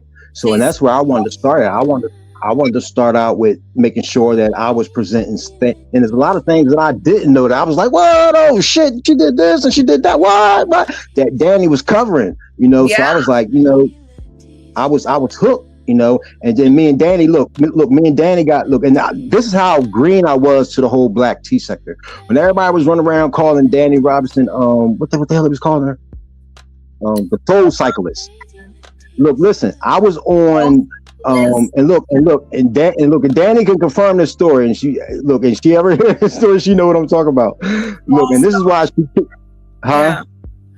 yeah, false. That's not even her. Yeah, false. Look, listen, Lady Latesha. This is how green I was to the whole sector. I didn't really know the whole Danny Robinson, saga. So I was in King World's chat a lot. This is when we was covering he was covering Ollie Carter. Right. Yeah. He was. So I used to post as Trevor Green in his chat a lot.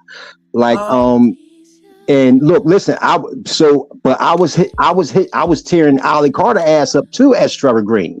So I built a rapport. People didn't even care if I was Trevor Green or troll for Jag. I was tearing Ollie Carter ass up so much, and the other day was like Trevor Green. I was killing her with the one-liners, And then when the Jag topic came back up, boom, I was killing Jag with the one-liners. It wasn't until Jag came over there one day and was like, "Oh, I see you got Trevor Green in your chat." And King Roy was like, man, we talking about some goddamn Ollie Carter. Jag, what you want? So it wasn't like I was just laying on. I was just at some point in time, I just was, I was cool with just being funny in the chats, running my, my little punchlines and stuff like that. So, where was I trying to go with this at? So yeah, I was green to the whole situation, and I didn't really know about the whole black tea sector. And then, like I said before, the black tea sector really didn't come around because I heard about the Jaguar Wright sector, but then the black tea sector, when that came around, that was like around the time with the list and stuff like that. When the list came out and everybody, I had a chance to start looking up some of the names and stuff like that, and things of that nature. Like I remember the first time I came to your chat, Lady Latesha. I don't know if you remember this, but the first time I came to your chat, Odell and Jack. Huh? I bet I was nice to you. No. I was just in your chat making comments. And Jag and Odell saw that, and they did a video on it. It was like, yeah, they got Trevor Green over there. Everybody was in the chat. Trevor Green, Lady Latesha, Denied. Like, Oh, so okay. I really do. I really, to be honest with you, I really didn't really know nothing about the Black Tea sector and stuff like that. And and that's where I came up with the BTS awards at. And I was like, with the list, that helped me get familiar with a lot of different people in the Black Tea sector, which helped me come up with the Black Tea sector series, so that now I didn't really have to focus so much on Jag, that I could do more current content, with different characters that I thought was funny. I thought, that had something that I could make a different or a funny production out of. We think it's funny too. Danny Lynn has a question. How long had you been following Jag before the Trevor Green accusation? Accusation? I think I was. Yeah, were you in the chats before that? Like before? Well, I want to say maybe. So I think I started the Trevor Green channel in December 20. Jag know more than when I started before. She know more about the Trevor Green channel than me. I don't even remember when I started, but I think it was 04 maybe. I had started the Trevor Green channel, but I was in the chats under my name, but I was just trolling Jag with the one-liners and stuff like that. And it wasn't based on any personal feelings. It was just based on her lies and stuff like that. I was like, Jag went from making the song cry to making the song lie, things like that. Like, I just was hitting her with, the shit that I saw that was funny. But when the Trevor Green whole thing came out, I was like, oh shit. You know what I mean? She got popped. But then I was like, I was in Rob the Wise chat, and everybody had little names and stuff like Rob's Bike. No, I wasn't Rob's Bikes. And they had Magic's headband, and so I was like, okay, fuck it, I'm gonna come up with Trevor Green. I said, fuck it, I'm gonna do Trevor Green. So I come up with Trevor Green. I pop up in Rob chat, and they was like, yo, Trevor Green. But it ain't one thing just popping up with the name. Now I'm the name Trevor Green. Not only am I the name Trevor Green, but I'm hitting them with the one-liners, and everybody is noticing the one-liners. They was like, yo, that shit was funny. Yo, Trevor, you. So I'm hitting them with comments, and people was responding back like, Trevor, laughing out loud. Trevor, rolling on the floor, laughing my ass off. Trevor, this, that, and the third. You know what I mean? I started going to other people's chats, getting on them. Not necessarily. I'm kicked out a lot of chats. I'm kicked out of Ticket TV. He got like over like 300,000 subscribers. I'm kicked out of Paperwork Party shit. I'm kicked out of his stuff. I'm kicked out of a lot of chats. You know what I mean? Because I used to go in there like, especially if they jump on some Jag shit. See, people hate when you hold them, like when you hold their feet to the fire when it comes to Jag. So they be like, yeah, Jag this, Jag that. As soon as you come in somebody chat like, yeah, shut up, nigga, you lied about this, that, and third. Oh, he's a troll. Get him out of here. You know what I mean? Things of that nature. So I was blocked from a lot of chats. When Maggie first was with Jag and stuff like that, I used to be on her top. I used to give her some grace because I was waiting for her to come over and see the light. You know what I mean? But when she was bobblehead Maggie, and I'm gonna say it because she was bobblehead Maggie. She was bobbling the shit out of her goddamn head. Everything Jag. She ain't even talk back then. She just bobbled her head. So that's who she was, bobblehead Maggie. You know what I mean? And when she finally figured out, you know what I mean, all that shit was bullshit, and she came over to the light. You know what I mean? I kind of started liking Maggie. And I know you and Maggie got, y'all thing going on. And I'm just neutral. I don't dislike Maggie. You know what I mean? She get on my nerves sometimes when she used to get on my nerves when she was with that whole Jag thing and stuff like that. But I find Maggie funny sometimes to a certain extent when she starts singing and doing this, that, and the third. And I find her back and forth humorous with you and Danny and stuff like that. So therefore, I don't take sides when it comes to stuff like that. Because if I take sides, it's like, I know with Maggie, it might seem like I'm on her ass and stuff like that. But I just really, the stuff that's funny to me and like her rivalry with Danny, I think that's funny. You might look at it like this, like, I'm getting on her or and stuff like that, but I think it's funny. Like, I think her rivalry with you is funny to a certain extent. I don't really follow it because, what I mean, I try to jump into the other stuff that's a little more entertaining. And when I say more entertaining, I mean the physicalness, the funniness, the ghetto-ness. You know what I mean? So you ain't ghetto, Lady Latesha. So you ain't gonna be up here cussing people out and stuff all like that and stuff like that. You know what I mean? So it's only but so much I can cover with you. You know what I mean? But everybody else, when they start doing all that hoopla and this, that, and the third, sometimes people want to see that. Sometimes, but for the most point, I try to find the funniness and the humorous in that situation. Mm, I see. Topping I toxic understand. situation, like a I back and forth argument. her, but I totally understand the neutralness. And but yeah, and I have my reasons. um, and it's I got a little bit more upset about the doxing, the striking, and then the bitch took me to court. So Yeah, see, I I wasn't all into the doxing and striking and stuff like that until it happened to me. Like I've never been striked before, I've never been doxed before, but I am now. But I was never really a fan of it. But I really didn't. It really didn't.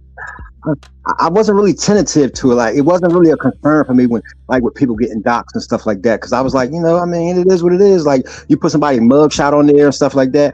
I mean, they get over it. I mean, it's not a. It wasn't really a big thing for me watching other people go through it until it happened to me. When it happened to me, I was like, damn. Do I feel bad about it, or do I feel like I made it? yeah, I made it in the black cheese spectrum. I made it. I'm not, Um, so yeah, I'm like I'm on the edge when it comes to it. It's like as far like I wouldn't do it to nobody. You know what I mean? But for it to happen to me, hey, it happened. It happened, and it is what it is. yeah. Mine was happening every day. Every day she was doxing me. She did my LinkedIn. She did my my previous addresses. She posted online. She told everybody where to go get the shit. I mean, she was just evil. So I think differently. I have videos out there. I have warning videos out there for those people that want to be warned. Don't get too close because it's sinister. But to each his own. Moving on. Um, oh, I made it. I made it to the end. Okay, here we go.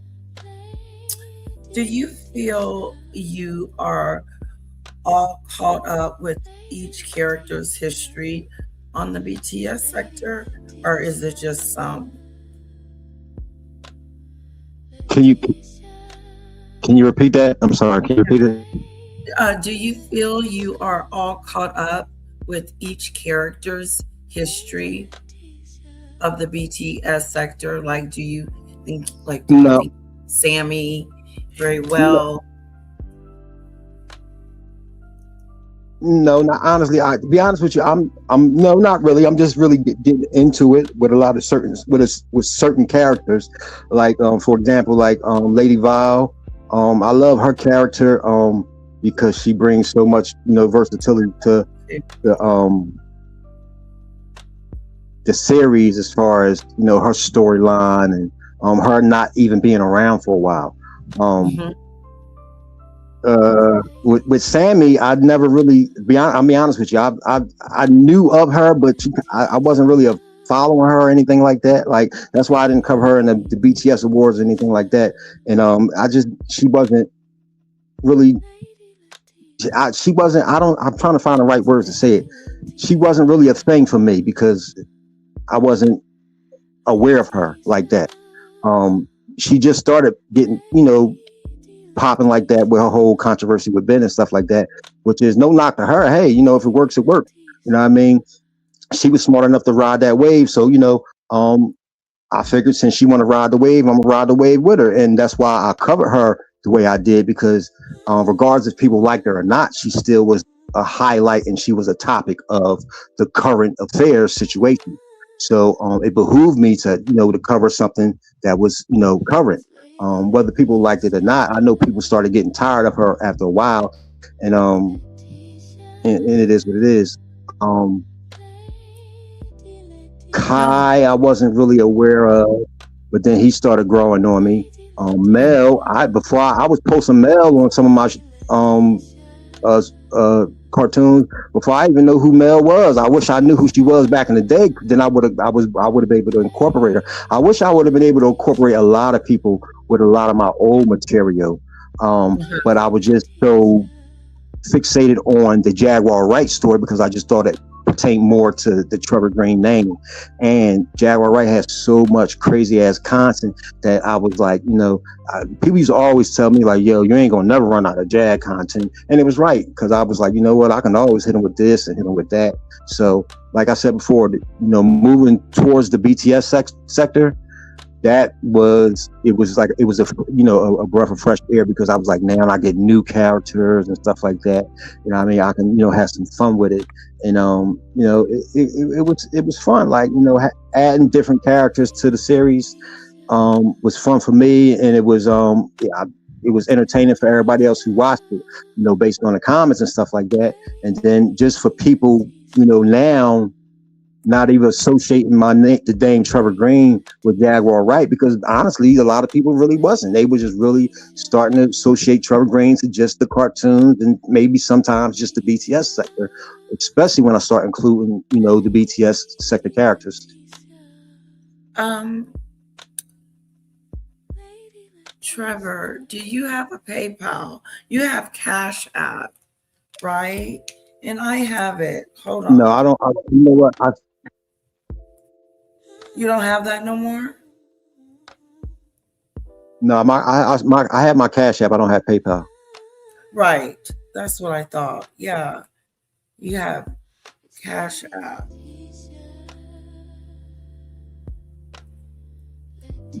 Where are you?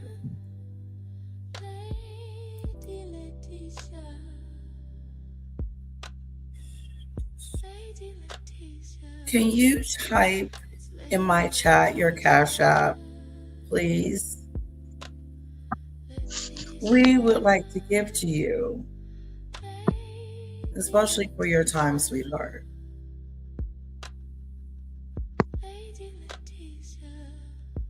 Yeah, there you go. Wow.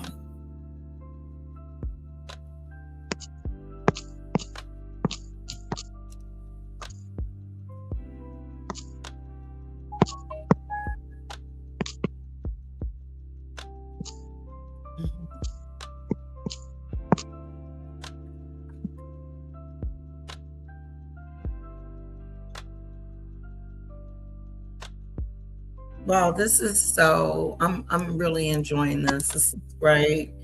Thank you. Let me check.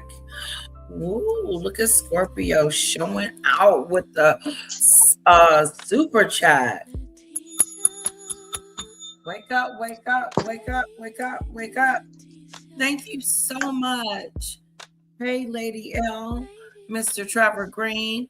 I'm late. We'll be on the replay. Hi, everyone. Thank you, sweetheart. Can we put some vanities in the chat for Scorpio for me? Thank you so much. Woo.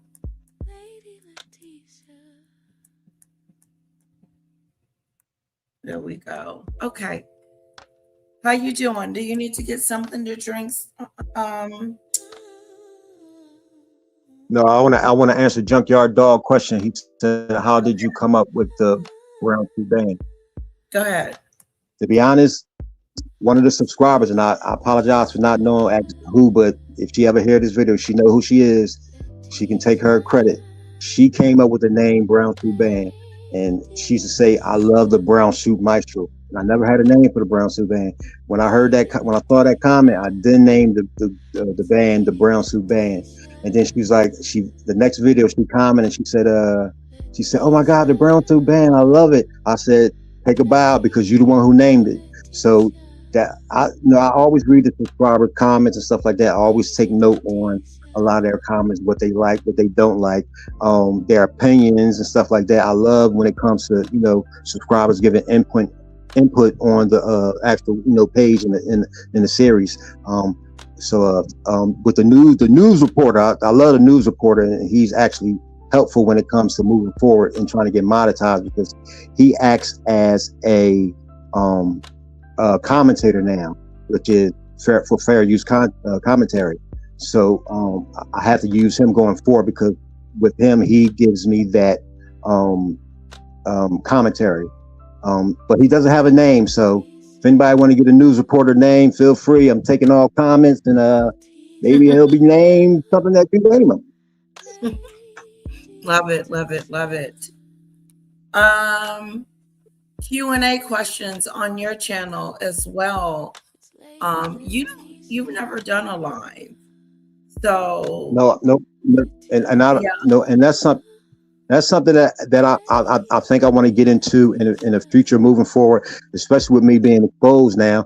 And not only that, I think I want to do some skits, some skits. I would like to reenact some of my Brown Suit Band songs. I would like to, dress up in a full costume like an old man singing a song and stuff like that.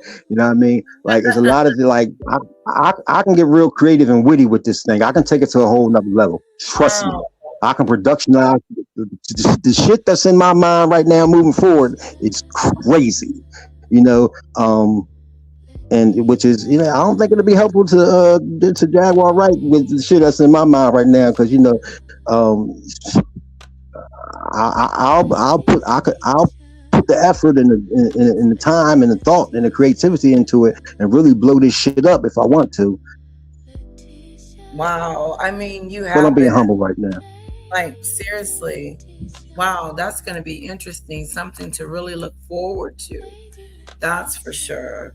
And really have some fun. Like look, I got a lot of stuff in my, like, I'm thinking reality shows and stuff. Like, I think the Black tea sector could possibly do a reality show. I think they can film something and shop it to a network, and you put I would love to see OKP and HE2 in a room arguing with each other. I would love to see Denot pop up out of goddamn nowhere. You know what I mean? I love to see Jag on a goddamn show, some goddamn where popping up downstairs while everybody upstairs and they don't even know she there. Then before they can get downstairs, she done ran out the goddamn door. Like I be seeing a lot of things, production wise, and that comes from my, from my writing background. Like, when I started doing stage plays and stuff like that, I produced a stage play 3 times. So, you know what I mean? So, wrote and directed it. So my mind is a little different when it comes to production and stuff like that. It's just, it was hard to even mention it or even talk about it or even, pedal around it because I was so exclusive as Trevor Green and not, Will Camp. So now, I'm thinking that, now that, I'm in the forefront, now it might be the time for me to start, stepping it up and, think about doing some bigger productions. I can see a Jaguar Wright roast in Atlanta with Tasha K hosting it, have Charleston White headlining, and bring OKP down there with the whole Lituation Network, bring his folks down there. I can see big productions when it comes to a lot of these things. You know what I mean? So my imagination, and my thought process is kind of crazy and stuff like that. So moving forward on some next level type shit, like I don't know. Right. I agree with you 100%. You are very extremely talented, and that answered Alicia's question. Definitely what's next, and going live and, just showing us everything. That'd be awesome because the comedy is beautiful. That's for sure. And the animation, everything you do is really awesome. I'm really excited to have you. It's been 2 hours. You let me know how you feel. Are you good? It's been 2 hours. It feel like 10 minutes. It feel like 10 minutes. Yes. Let's go. It's been 2 hours. Don't feel like it. Okay, hold on. Oh, yes. You're funny. I know one you wanted to address was the whole whole controversy around the show that I booked Jaguar Wright for.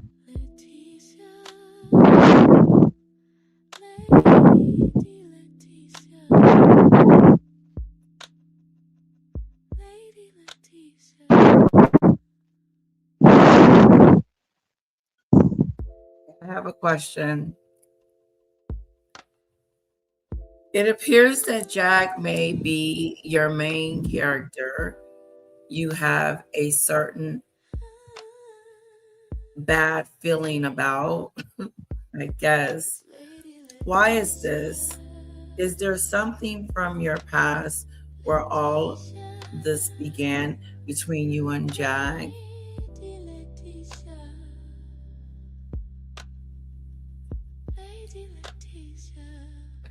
Can you, if you don't mind, can you repeat that again? You was going in. Yeah, sure, of course. It appears that Jack may be your main character. You have a certain bad feeling about. Why is that? Is there something from your past where all this began between you and Jack? What was the connection?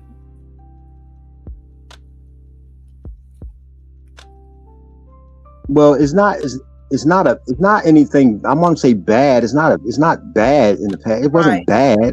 And with me covering her the way I covered her, I just my mindset, to be honest with you.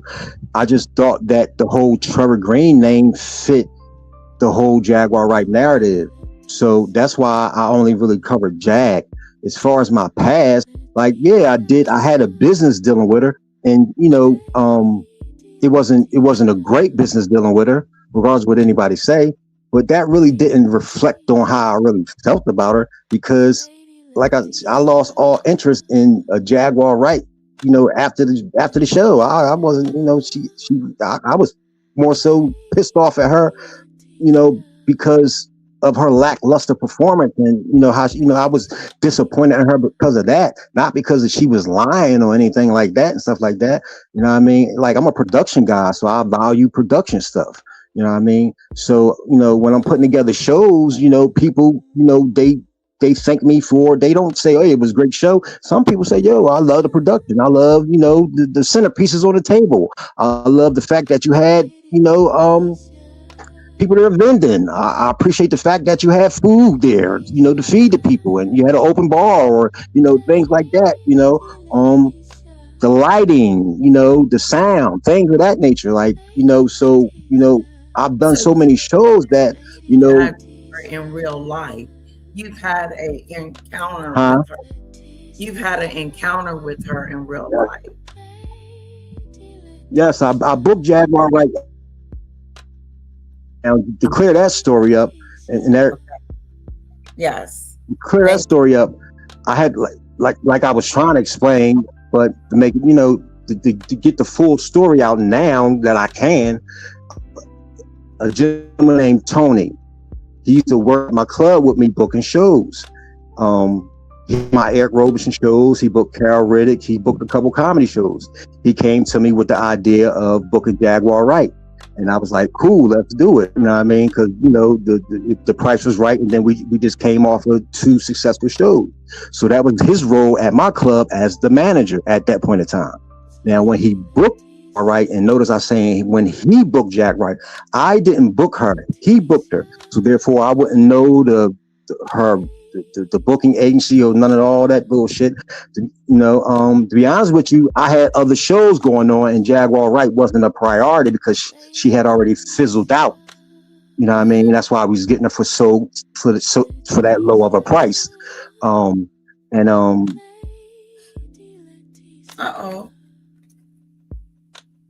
Uh-oh. Oh, we lost. You know what? Maybe his phone went out. You know what I'm saying? I was so focused.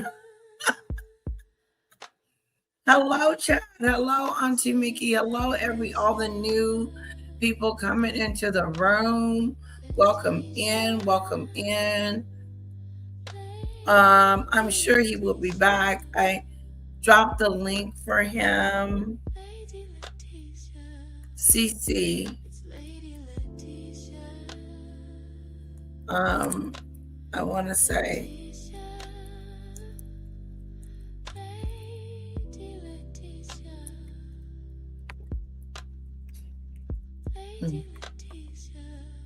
But I'm sure he will be back. Maybe, like my computer once got really hot and it just went dead on me and I couldn't come back. I don't know about you guys, but I am enjoying this. Hello, Regina. He does. He makes me laugh. I am like, yes.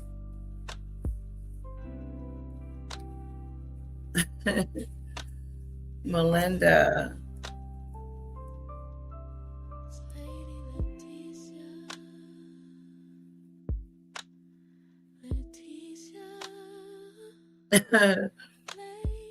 Yes, the reality show. I know, right?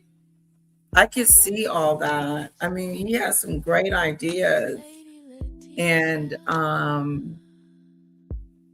really, really great ideas. Can you imagine us being in a show? A show? Mhm.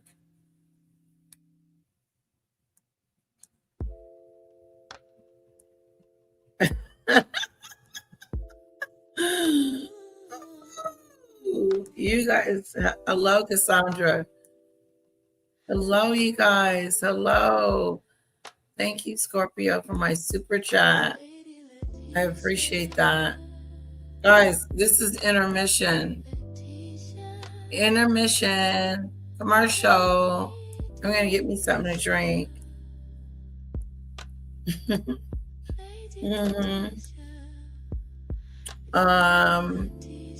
Hit the like button, subscribe.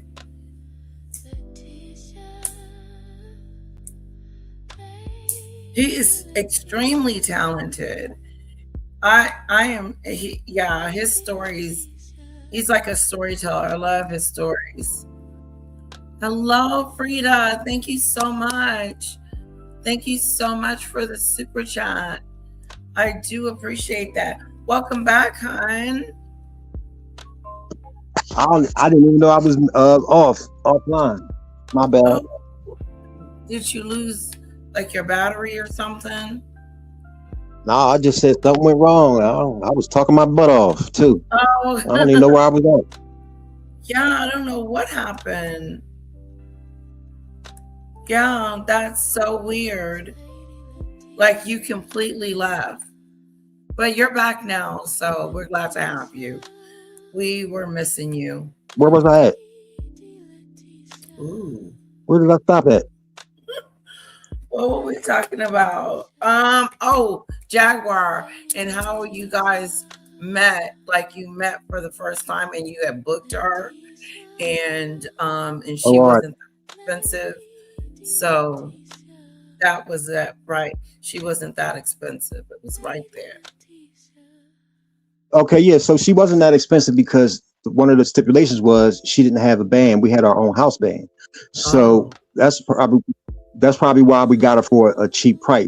But nonetheless, a lot of times the artists, they show up or they might get like a pre-rehearsal maybe the day of. But if you're out of town and you're booking out of town artists and stuff like that, sometimes they probably just need to show up maybe 2 hours or early just to get familiar with the band and they set up their cues and stuff like that. So when Jaguar Wright showed up, she was asleep in the back of the car, SUV, whatever you want to call it. Her girlfriend that she showed up with was inside walking around doing her managerial duties or maybe stunting. I don't know. Maybe it was a girlfriend. Maybe it was a friend. I don't know. Maybe it was somebody just gave a ride to the show. I don't know who she was, but she showed up with another female. I know that for a fact.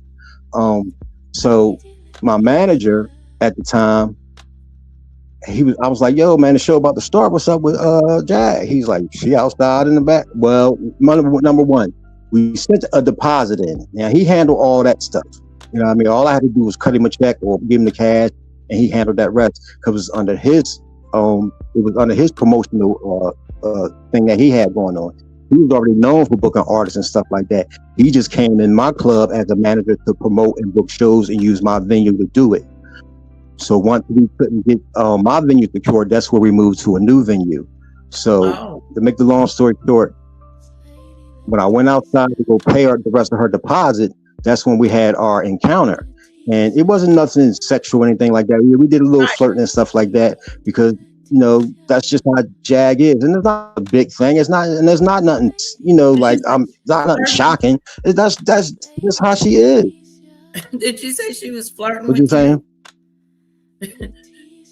Yeah, she was flirting with me, but I'm not saying it like it wasn't a big thing. That's just how she was. Like she was trying to, you know, butter me up because number one, she wasn't ready for the show. Number two, I had the rest of her deposit. So of course she gonna try to butter me. You know, I could have, you know, said anything like, "Oh man, look, I'm not," you know. So she made sure she got her money, you know, and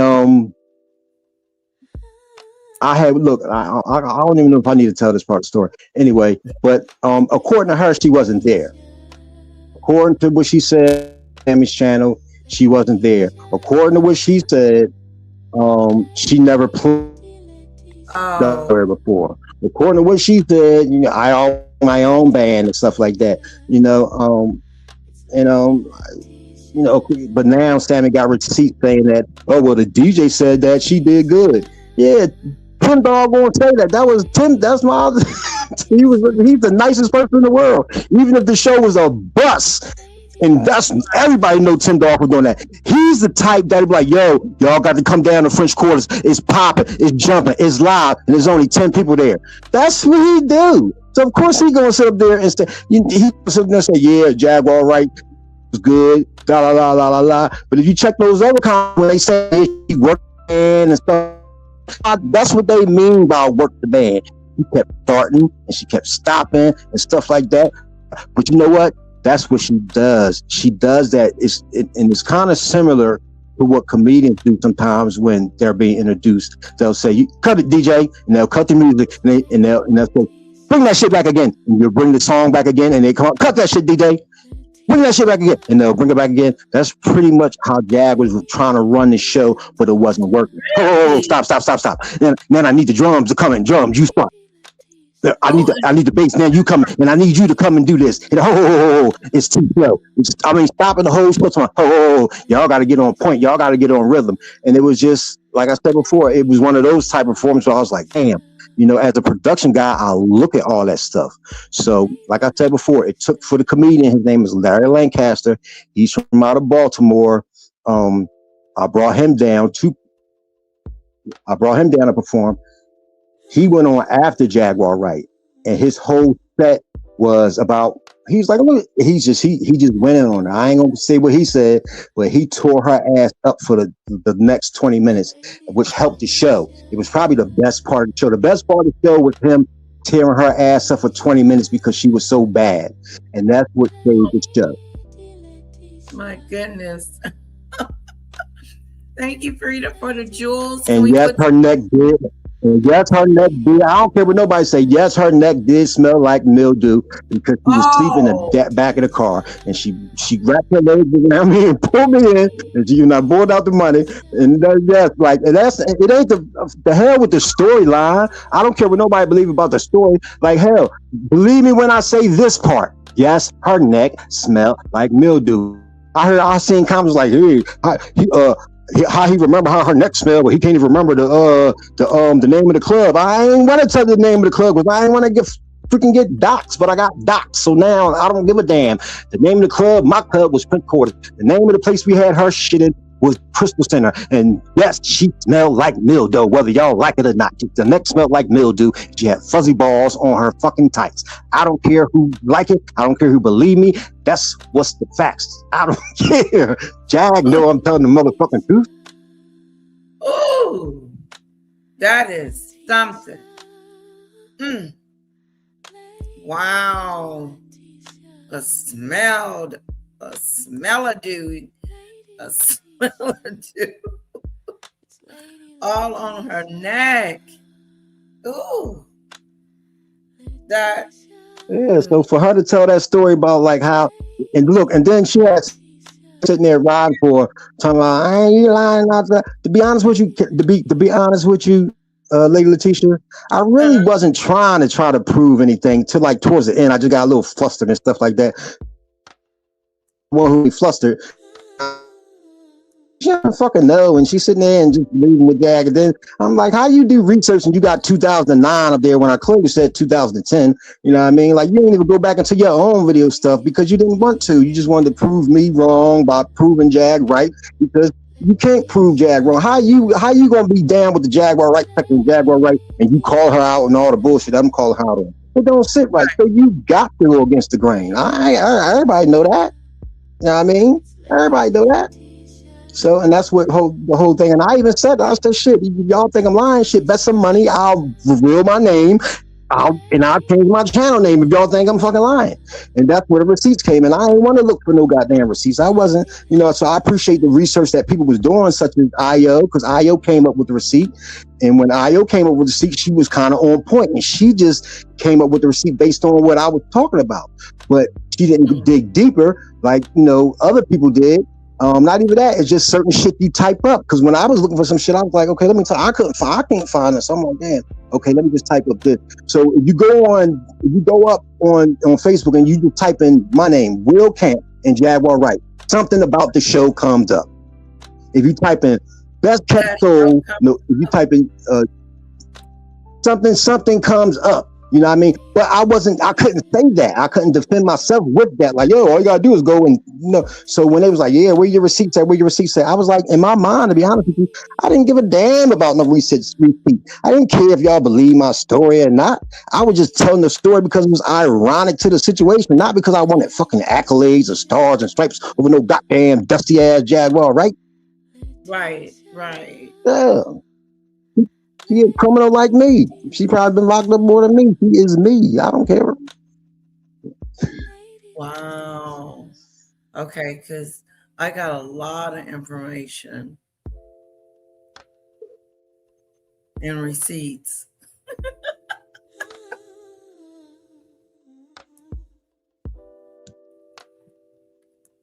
Is there anything specifically you wanted me to pull up?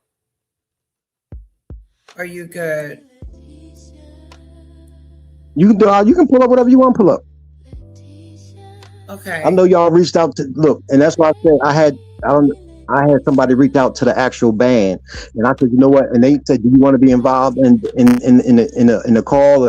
And nope, because I don't want anybody to say it was forced or anything like that. I want to be natural. I want to be a natural reaction and stuff like that. And at that point in time, it wasn't like you can say, hey, do you remember Will Camp and stuff like that? You can't come to nobody and be like, hey, Trevor Green said this, and think like, who the fuck is Trevor Green? Yeah, we know who you are.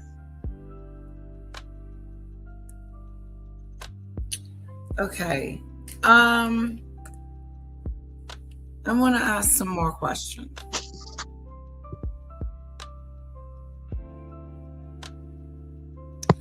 Oh, okay. It was starting to get a little deep. Okay.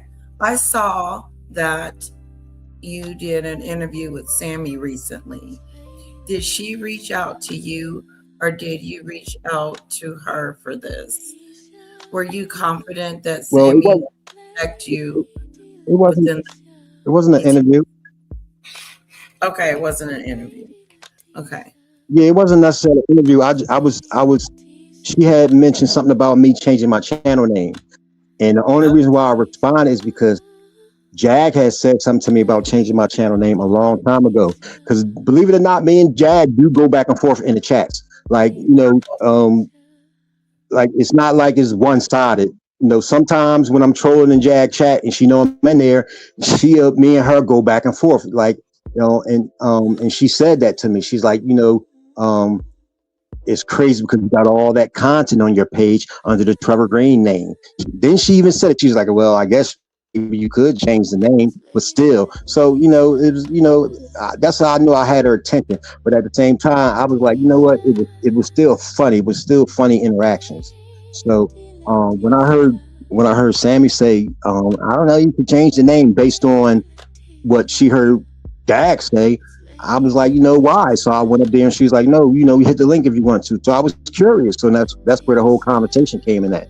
And that's where when she asked me, was it something in the past, the same as you asked me, and that's when I went into the story about me booking Jag, only because I had went on Phantom channel and made and told a story of my interaction with Jaguar, right? And the only reason why I told that story is because everybody was having their Jag moments. So I went up and I was like, man, I got a little funny story about Jag, and I was reluctant about saying it, but then again, I wasn't, because that spiraled everything that's going on now. That one conversation that I had with Phantom that gave me enough, I ain't gonna say heart. Yeah, it gave me enough heart to say fuck it to even want to talk about it, because at that point I was like, I don't even care if, because her and Odell be talking shit on the sideline, especially old Dusty. Oh yeah, we're gonna find you and stuff like that. So now I'm like, how you gonna find me looking for Trevor Green? If you gonna find me, you gonna find me. So at a certain point in time, I kind of didn't really care about. I thought that might be my next step, as like revealing myself, but to reveal myself, then I would want to go a little step further with Jag to be like, and remember this? So she's like, oh shit, I do remember that. But it didn't work that way because she lied about it. You know what I mean? She lied about the whole thing, which I didn't expect her to lie. I really didn't care about her response. I didn't know she was going to respond to it. I thought she was going to keep it hush, or maybe go and do her own research and be like, hold on for a minute. Let me find out and see where I was, such and such.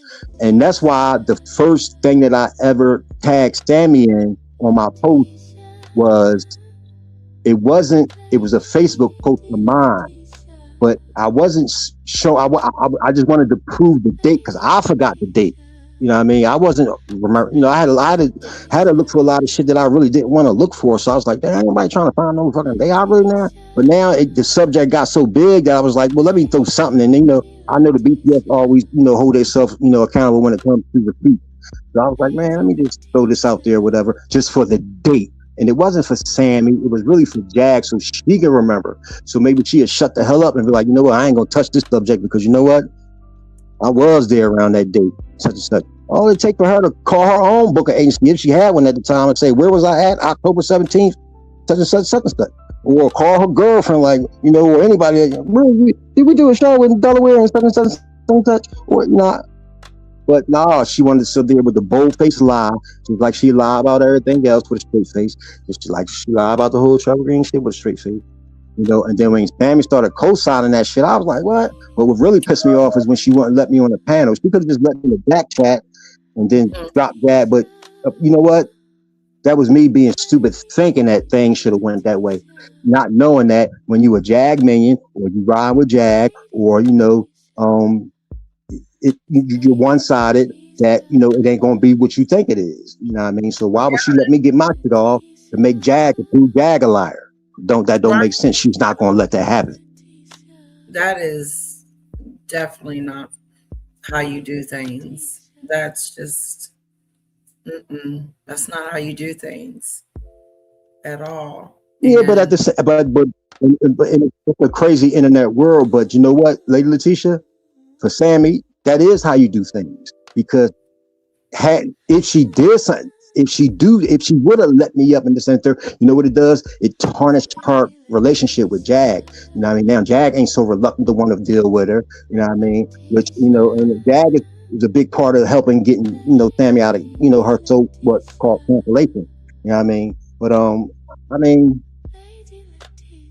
I think I'm just be honest with you. I just think if you under 2,000, if you're under 2,000-3,000 subscribers, then why are we talking about cancellation? You ain't did nothing to get canceled on. That's true. Oh my goodness. Ain't nobody watching it. Ain't nobody watching the black tea sector but the black tea sector. Like my family don't know. My family don't know shit about no black tea sector, no Jaguar Wright, no goddamn Sammy. They don't. It's only apparent for what we're doing. For the people that invest in it. You know what I mean? That's why the people that are investing in it, we appreciate it a little more. You know what I mean? Because it's just this our neighborhood. This where we be at. This is so good.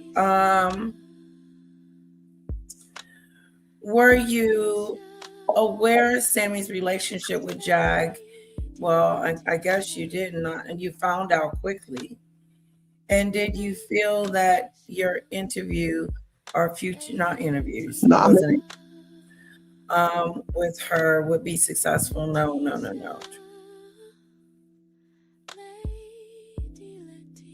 Okay, let's skip that one.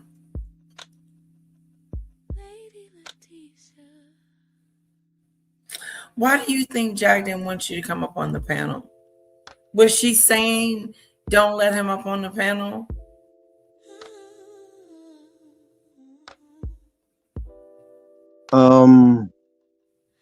No, she said you can do. At one point in time, she said that, but then she said you can do whatever you want. This is your panel, and she said no. And Sammy stuck to her guns, and she said no, I'm not. Because Jag not comfortable with him. But at first, Jag did. I'm not gonna lie. At first, Jag just said no, I don't want. Well, she may have said, but I'm gonna say yes. She said it just to be fair. That she didn't want me on the panel. And that was cool because I just couldn't, dispel the lies and stuff like that.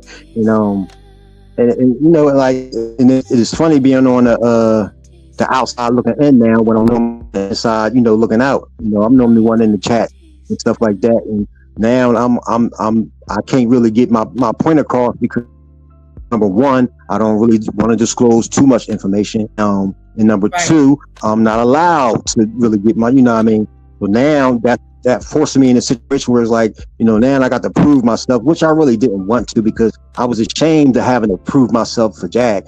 And I know people say what they want to say, but that's just how I feel. And it's not just me, it's a Philly thing. I swear to God, it's a Philly thing.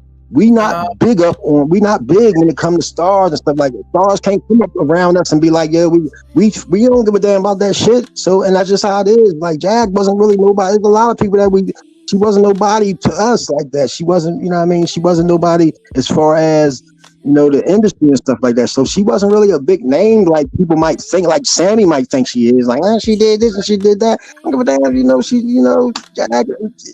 She can sing. There's a lot of people. My aunt can sing. My aunt sang real good. Yeah, I didn't know who she was, and then they. What'd you say, Lady Latesha? Can you not hear me? You can't hear me? Half of people in Philly don't know who she is. Oh, okay, yeah. I can hear you. But I know that one song in The Best Man. That song, she's in that song, but I heard it was a group of people. I looked her up after I figured out who she was. I was like, that was the group. No, that was the group she was featured. She sung the hook. She sung the hook of that song. Oh, okay. She sung the hook of that song. My cousin used to tour with the Roots. My first cousin used to tour with the Roots. Okay. Yeah. And he also slept with Jag. He was a painter. He slept with Jag. Oh. He had an art studio right off of Lancaster Avenue. On the bottom on Brown Street. No, Wallace. Was it Wallace or Brown? Either Wallace or Brown Street. My cousin Russell, he even slept with Jag. So she wasn't really nobody. He came over here the other day talking about like we was watching her. I ain't even tell him the whole Trevor Green saga. He's just looking at it. He's like, yo, I knocked that off, right? I wanted him to tell me all about it and stuff like that, but I couldn't. It was for me to get out this whole Trevor Green. It's like it's too long for me to tell somebody, a random person who don't know and really probably don't even care. You know what I mean? It's funny to me in the black tea sector because we know about it and we follow it and we make it apparent with each other and stuff like that. But for a lot of people on the outside that don't even care about looking in, they don't care. They're two flying fucks. Excuse my language. They don't care. They don't care. Do you want to look at that video? That night she was singing. I have it. The what? The night that Jag was singing or performed, and you said that they said, oh, she didn't do such a good job. I guess the comedian came after. No, shut up. You don't shut up. You got the video? Yeah. How the hell? Play it. I swear to God, no, I don't. I haven't seen anything. Okay, hold on. Oh my God. I saw it earlier. I was like, what the? Look, I'm like, look, play. I swear to God, this is a first for me. This is a first for me. See, that's why I was dead serious about me not really trying to do research and stuff like that. Reach out. Yeah, I have a lot of information. Y'all got a video? Let me play it. This is so big. Hold on, let me.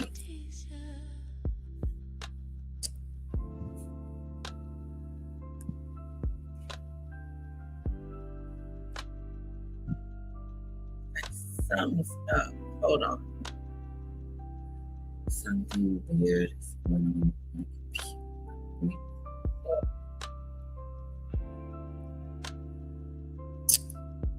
Go back here. Pull it up.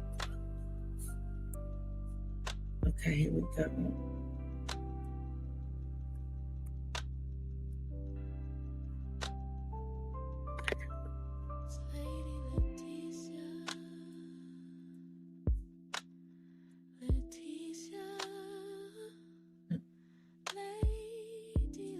Okay, so this is the video. And I'm gonna fast forward it because I'm gonna play a little bit of the beginning because this was the first artist, and then Jack comes in after.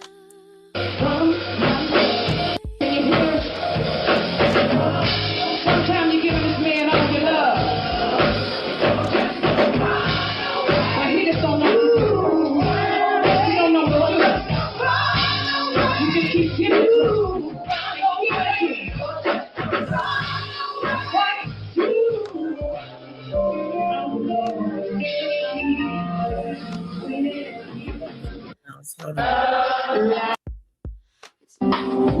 Okay.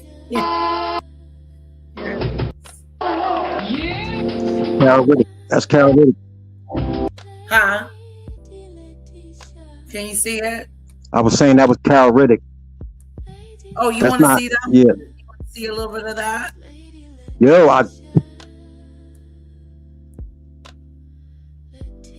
that's the same shirt. No, that's not at the venue. That's not at the venue. Oh, this ain't at the venue. You don't remember this? Okay. No, that's not at the venue. That's not at the. That's a different show. That's not the show. Okay, was this show like before or after? I think. This was probably after. And yo, this is India Soul man, Sister. that better not be the same shirt.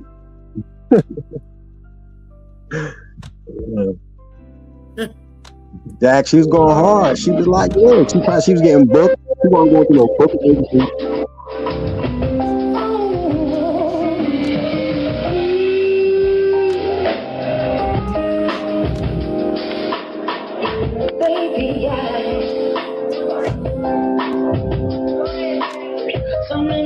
Can I be honest with y'all? What'd you say? Can I be honest, Lady Latesha? Yeah. She had that same shirt on. So listen, that wasn't the same night, but that was the same shirt. I swear to God, may God take my life right now. That was the same shirt. Wow. Now y'all know why I keep saying her neck smelled like mildew. That was the same effing shirt. Now look, now y'all know Jag, we be running the same outfits over and over, so don't try to say like, nah, you know, with the same shirt. Shut the hell up. Yes, I'm trying to tell you it was the same fucking shirt. I remember, you know what? I got that shirt confused with the same shirt video because of the little sparkles on it, because they got the same similar sparkles, and that's how I went. That's thinking about it, I was like, you know what? I remember them sparkles, but if that was 3 days before my show, then that was the same shirt. That was that's what I was 3 days before the show. Wow. Jag crazy. Jag was sleeping in the car for 3 days. Yo, Jag crazy, yo. Oh my goodness. Look, listen, and this is a true story too. I swear to God. So, and this nothing again. Not trying to just, but it was just crazy because I talking to Jag. So sitting in the car, I'm in the back, and we still talking. She's smoking a cigarette. Matter of fact, she asked me for a cigarette. I smoked Newports at the time. So when she asked me, my truck was like 2 cars in back of her. So I ran in my truck, got a cigarette, and I gave it to her. She got mad because it was the Newport. So she's sitting there smoking it and stuff like that. So I'm fixing my shirt. I'm in my pants. I had on I forgot what I had on, but I was dressed up like you know, shirt and tie and stuff like that. So I'm trying to fix my dress shirt into my pants. So I, you know, unbutton my top button. I zipper my pants down. I swear to God, true story, true fucking story. And my people, she like a sister to me. Her name is Just Me. She's a poet. She runs a thing on 302 Live. If y'all think I'm effing lying, find her on Facebook. Her name is Just Me. Type in 302 Live, message her, and be like, what happened with Will Camp and Jaguar right in the back of the fucking club? But nothing happened. It just looked like something. It looked like something happened. But look, she my people. She my sister. She already know I was a little hoe, so she automatically thought it was something. So the whole night I had to convince her that me and Jag wasn't out there doing nothing, because as she come out the back door, I'm zipper and buttoning, and it looked crazy, and nothing happened. I swear to God, I'm not gonna put nothing on Jag. It doesn't have. It just looked crazy. But my JUSMEE. In New York right now, if you just type in 302 Live, Just Me, it'll come up. If y'all think I'm lying, message her on your own and be like, Nana, my name is out there. You can say my motherfucking name. You can say, what happened with your brother Will Camp in the back of the show at the Jag? And she know every fucking thing. She'll tell you. Oh, wee. Wow.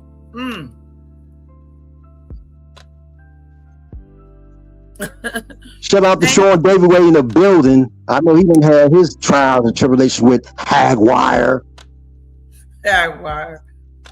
Thank you so much, Judy Bird, for being a member for 13 months. Put a 1 in the chat if you're enjoying yourselves.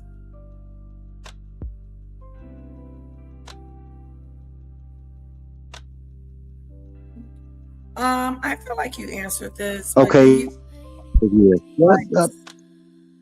you feel that Sammy did you wrong by the end of the live when she was laughing with Jag about you and making derogatory comments? She was making derogatory comments about you and Jag. Is that what she was doing? Say that again. I couldn't hear you.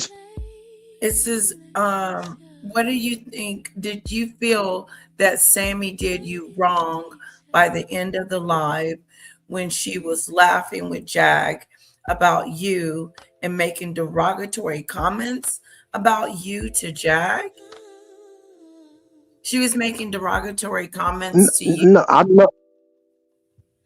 No, I think she played her part when it came to Jag. I think she played her part when it came to being associated with Jag, like she did what somebody trying to be associated with Jag would do. I might have got the short end of stick on a deal, but somebody that was in Sammy being in the position that she was in, it behooved her to do that, to take that side of Jag.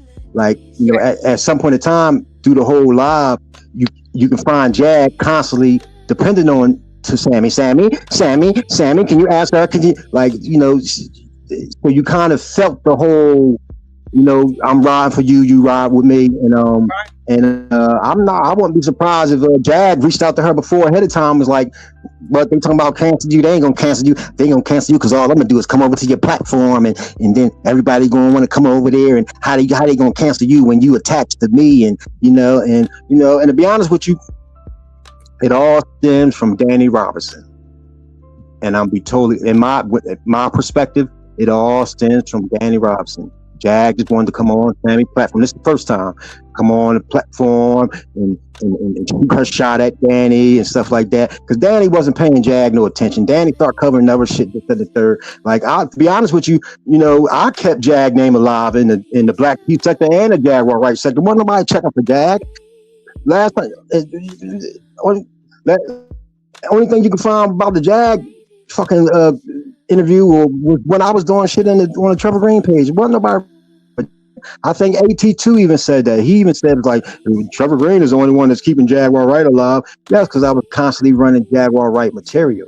So now with Sammy, and to be honest with you, it ain't Sammy. This ain't new. Like I said before, there's one time I came in Sammy chat when she was talking about Jag, and she kicked me right out as Trevor Green was like, you gotta go, you're a troll. You know what I mean? So she was always down with the whole Jag thing. With you know what I mean? But then that's Sammy. I mean, come on, her judgment when it comes to picking sides isn't like the best. No, case in point, Ben. So, I mean, it is not at all.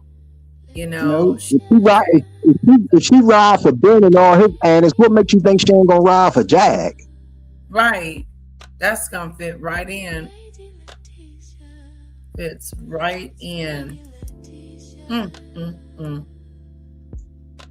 Yeah, she put all that pressure on me, talking about bringing up my past criminal history and stuff like that. Like I unalived somebody, like I've been in jail for murder or stuff like I ain't kidnapped nobody, I ain't sexual assault nobody, I ain't unalived nobody, I ain't put no power up to your head and make you sing or stuff like that. They can find my information, but ain't this some shit right here? Why can't they find Trevor Green information? I ain't seen a mugshot of Trevor Green yet. Anybody seen a mugshot of Trevor Green? Anybody? How you can't dox Trevor Green and his name and out here this Jag been talking about? Ain't nobody got a mugshot of him. Nobody got no police report. Ain't nobody got a newspaper. We don't got the machete as evidence. Where is Trevor Green? Right. Oh, wait. And I'm saying that's my new t-shirt. We're gonna start a new t-shirt. That's my next campaign is where is Trevor Green?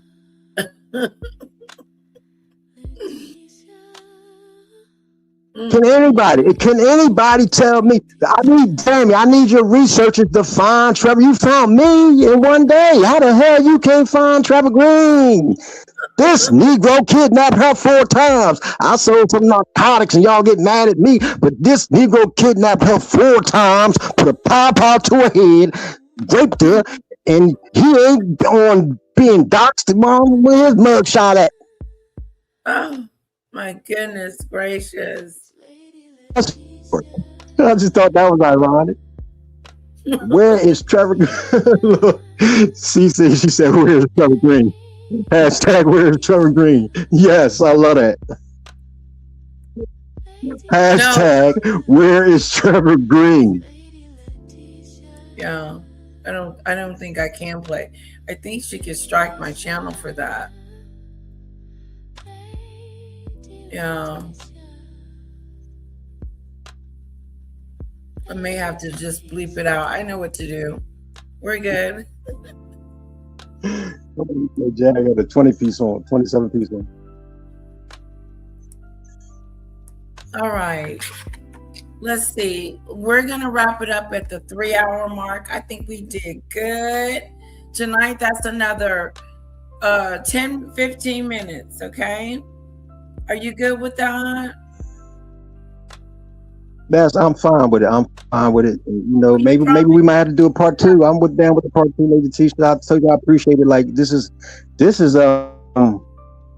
thank you. I just want to say thank you. I just feel I feel good right now, just being able to tell my story, say my piece, and just be on a platform like this because you never really. I just started going on platforms, talking out and stuff like that.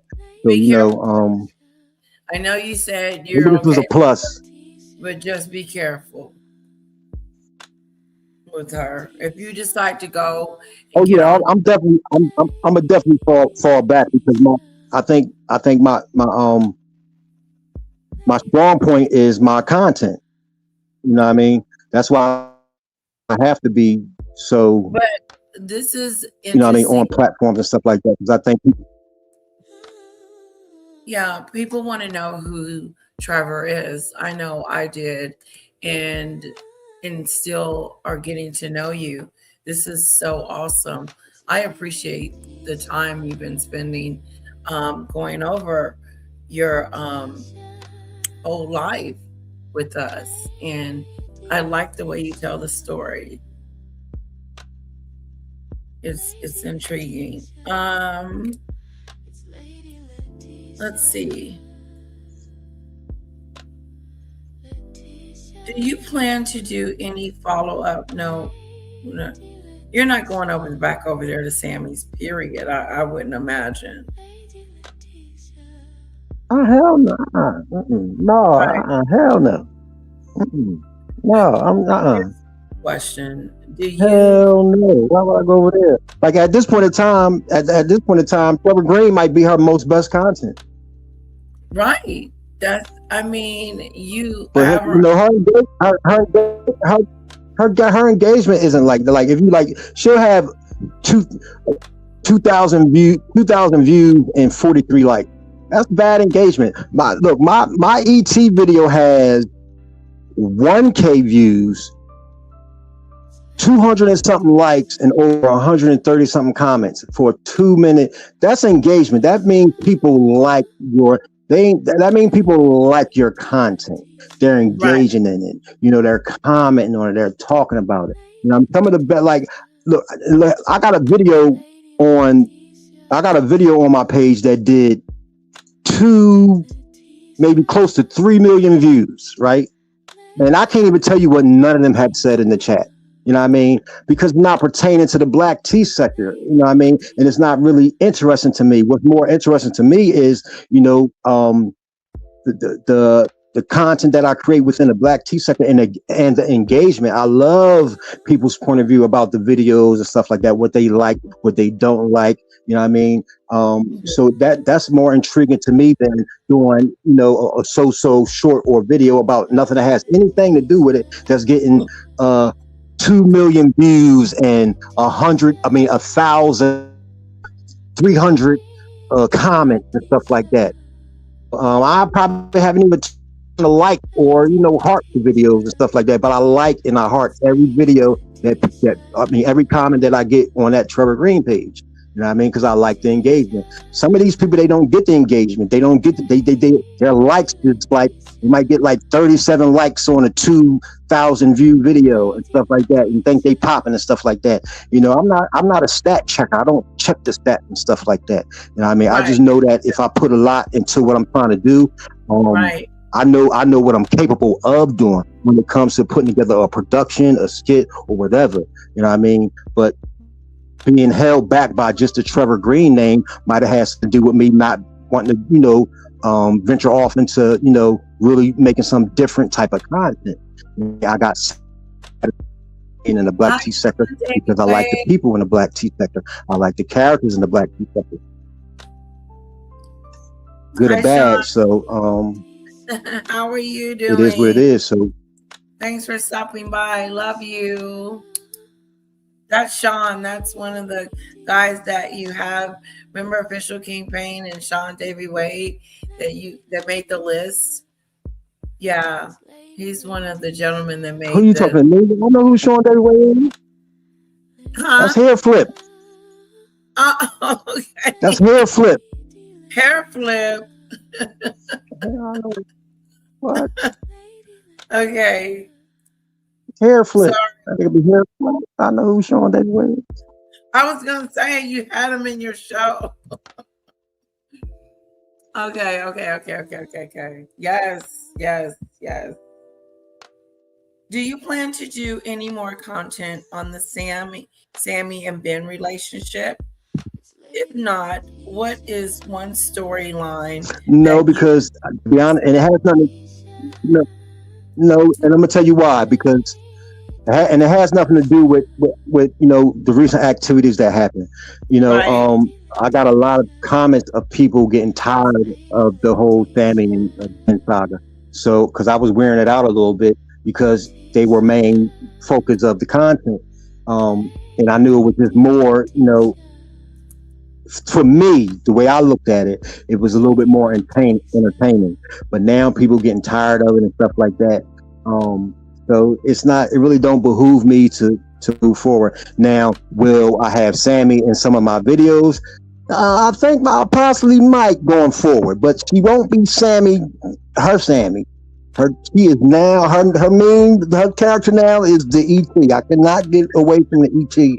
I'm thinking about doing a lip character, but that might be hard to pull off in the Emmy. But I think I'm gonna keep the ET character. I think I'm gonna put Sammy at the bar talking to me as ET, her and Jag. And I'm gonna have her do. I'm gonna have her do the whole doxing thing. She gonna dox me. She will dox me in the ET face. She will dox me in the ET face. You want to dox me? You gonna dox me as ET. I want you to read my whole criminal report off as ET. I might put a glow finger on your ass. I might arch your finger with the champagne bottle, and then the tip of your finger is glowing as you're reading my doxing criminal information as ET.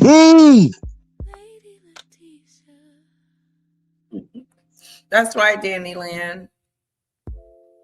ET. That is gonna make me laugh. Oh God. I've watched this video like at least 10 times already.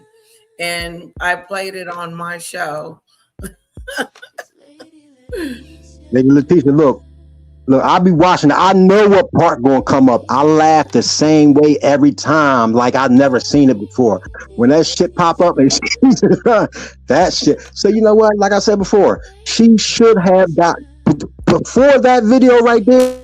When I was putting it out, dox me. It was either two things: either you was gonna dox me, or you got to come pop a cap in my ass. And like I said before, she probably couldn't find a babysitter, so she couldn't pop a cap in my ass. So she had to dox me. I ain't mad at you, Sammy. I would have doxed me too. If I would have done some EP shit. That shit was hilarious. It puts a bad taste in my mouth about her that she would do that. Anybody that goes around doxing anyone, I'm not for it. And for her to do that is petty. You didn't do that to her, so why would she do that to you? You know what I'm saying? It's like it's wrong on every level, and it doesn't make her look good at all. That's for sure. It really makes her look immature. Yeah, but I will say this, I'm gonna be honest. I'm being transparent. In the art of war, anything goes. So she came at me how she came at me. A lot of people might not approve of it. I didn't approve of it, but at the same time, I'm not gonna bitch and complain. Especially when I can move forward and I can just keep doing what I'm doing. And at the same time, it's actually freeing me, put me in a better space to open up and be, transparent with people. Because at the end of the day, it don't make a difference. And I'm saying it to myself. I'm still Trevor Green. I'm going to be Trevor Green to everybody until this sector is over with. And I don't want, it's not a bad thing, or the moniker is Trevor Green, or the channel, the Trevor Green channel. I don't give a damn. You know what I mean? It goes with the sector. You know what I mean? So I might change my channel name to Where Is Trevor Green? Hey, but at the same time, in the art of war. Yeah, I don't know why it would be war. I get the face and everybody's laughing at you. That is, yeah, okay, I do see it. But doxing is a little bit below, is below, ethics, below the belt, below everything. It doesn't become a friendly back and forth. It becomes something uglier and more sinister in my book. That's just my opinion. Because Sammy is a maggot 2.0. Mm-hmm. Yes, she is. Because she didn't just Maggot didn't just dox me. Uh-oh. Trevor left again. Maggot didn't just dox me. She doxed Auntie Mickey. She doxed RG117. Yeah, if I'm saying that correctly. She was on a doxing frenzy. And then she's like, I don't like doxing. It's something that I just wouldn't do. I don't like doing. But you did it, you silly. Here is Trevor Green's Cash App if you guys would like to give to his channel. He is not monetized. He used to be monetized, but something with the AI situation that YouTube doesn't like and demonetize his live. So this is the only way he gets a little something, something. But he's not begging or asking. I'm just saying. Another thing is, something happened on Sammy and Jaguar's live, I guess, yesterday. And Jaguar was, didn't want him on the panel pretty much, or, didn't or did, whichever. But the point is that Sammy sat by and let Jag just say and do and make up whatever lies she wanted to on Trevor and dox him. Hello, my girlfriend. Oh, hello, Danny. Sammy doesn't believe everything that Jag says. She's just using her for content. They're both using each other. Ooh, there it is. Hi. Oh, thanks for the support. I know. Hello, Hazel. Hello, my girl came to visit. I bet it took me forever to get to you, sweetheart. Well, I don't know. I'm going to give Trevor a few more minutes, of course. Where's Trevor? To come back. But I agree with you 100%, Danny. Oh, here he comes. Here he comes. Yeah. Hello. Welcome back. So glad you came back.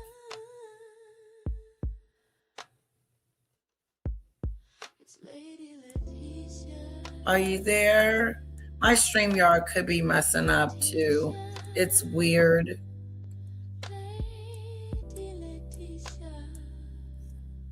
Okay, hold on. Can you hear me? I'm sorry, my battery died. Oh, no, you're fine. Yeah, mine's done that before too. Welcome back. Danny said, I wanted to tell you what Danny said. She came in. Sammy doesn't believe everything that Jag says. She's just using her for content. They're both using each other, which is interesting. That's 110%.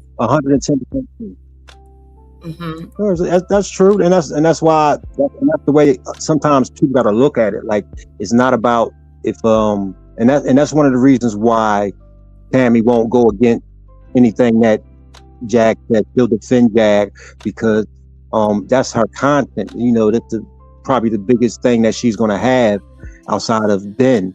Right. So it behooves her to want to start up the whole Jaguar rights sector, and things of that nature, because um, it, without that, you ain't really got ain't nobody watching you cooking and stuff like that, and trying to do dates and stuff like that. And but you know what? She has her audience. She has people that ride with her too. Um, and it's not selective. It's selective in who you want to support or who you want. And that's what it is. Everybody has their supporters. It's still people that support Ben. It's going to be support Sammy. And that's just pretty much what I'm finding it to be in this sector. You know what I mean? And it's good or bad. It's good to have support. Like, I definitely appreciate the support I'm getting. Because this could have been this could have been a bad ordeal for me. But it was the support that I've been seeing. People been making comments like, man, I don't care what nobody say. I love your content. I love your work. Keep your head up. That's wrong what Sammy did to you. We support you. We sticking by you. You know how good that shit make me feel? Like, the words of encouragement that I'm getting going through this situation of being doxxed. You know how good that shit makes me feel when people come out here and support me like that? I mean, you got this woman showing my whole criminal past of all the wrongs that I've done, online, and people getting a chance to judge me for that alone. But instead of that, I got people that's sticking by me and supporting me and stuff like that. You know how good I feel behind that? I know that's right. Good for you, Trevor Green. Mm-hmm. Yeah. So that's why I say I appreciate you for having me on the show. Coming. This was planned before the doxing. Am I right or wrong? Yes. Mm-hmm. Oh yeah. Way planned, way before.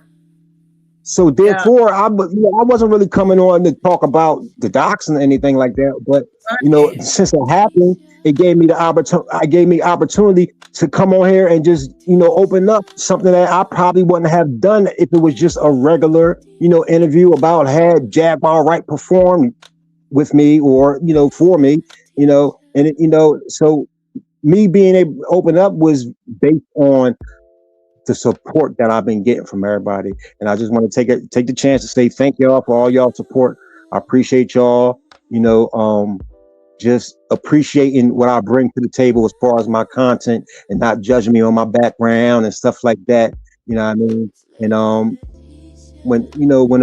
when a sector or a community or a village or a neighborhood and people and they stand firm, in what they believe as far as being fair and just seeing people for what they bring to the table as far as what they've done in their past and trying to judge them. It helps, man. It helps with it helps with people's mindset. It helps with me just wanting to move forward and giving y'all what y'all like, which is good content. And on that note, I'm gonna save the rest for part 2 if you have me. And it's been a pleasure. Thank everybody in the chat for coming out. Thank the moderator CC for setting this whole interview up. I just I'm cool. I'm in a great space. Moving forward. I'm probably in a better space now than I was a few days ago.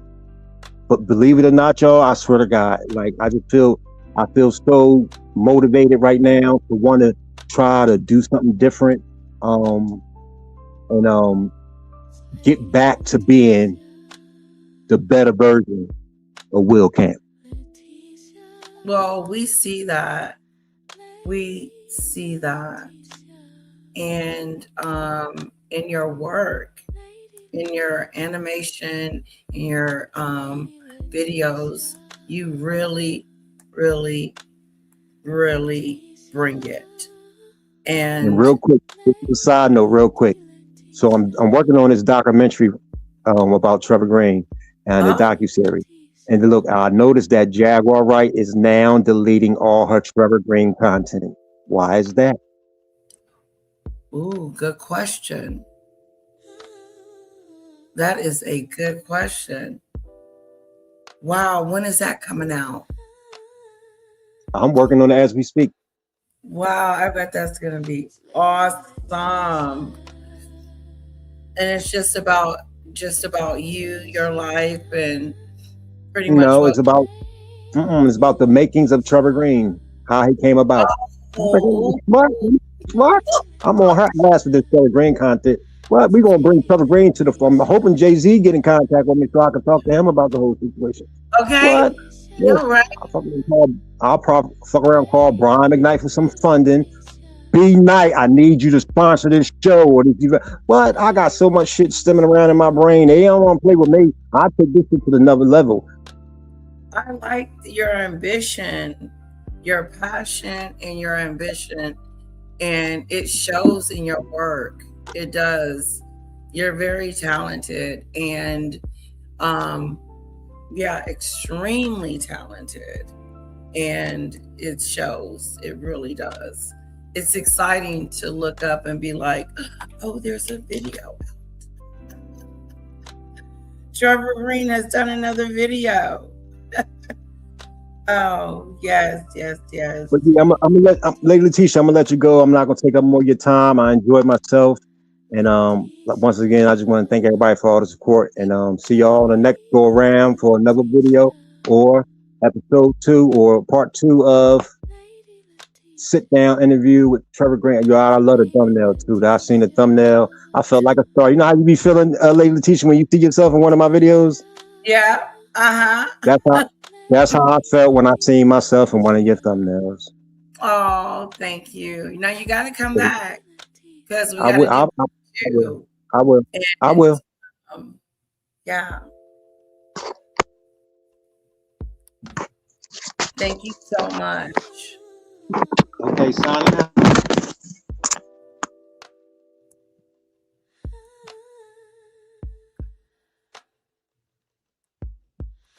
Okay. Trevor?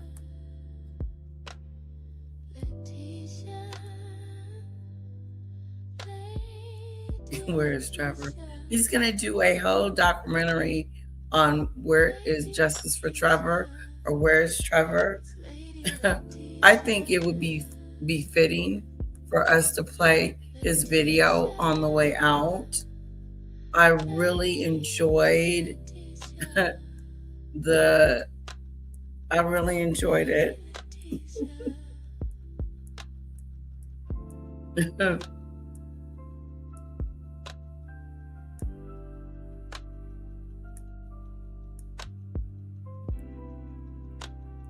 Okay, let's play the video one more time.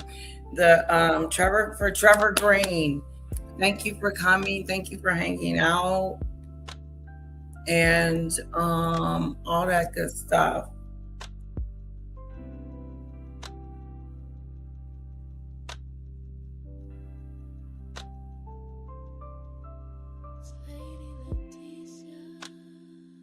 Hold on.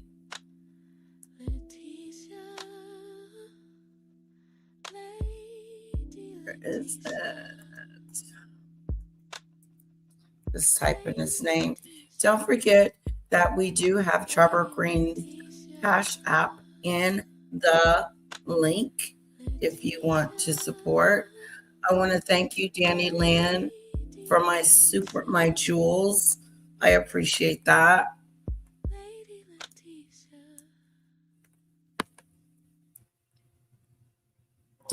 And for us leaving out Trevor Green, guys. The one and only. In this quiet neighborhood, on this tranquil street,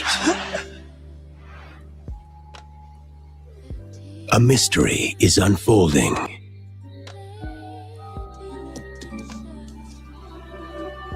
And an adventure is beginning. Again. I'm keeping him. Steven Spielberg's masterpiece returns to theaters everywhere. What's he doing? E.T. Phone home. E.T. Phone home.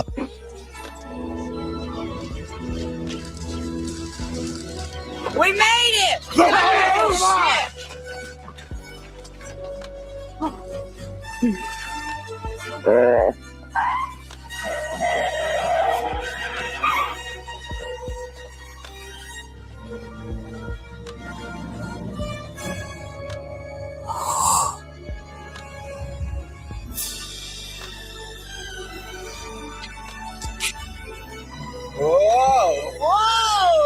I'm the realest mother, yo. I'm the realest I know on here. Trust that. Trust that. Sammy sees everything. Sammy clocking everything. Everything.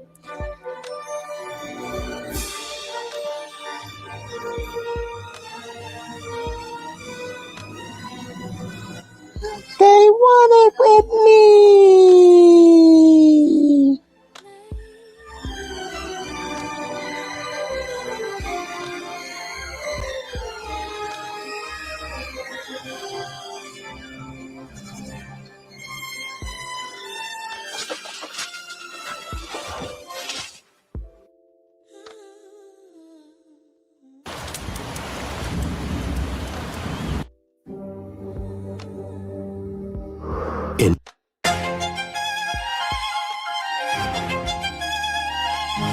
Yeah.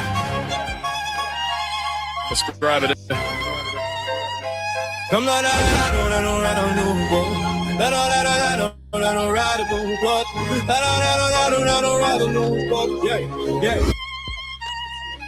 come on, Lady Latesha, no fan of do.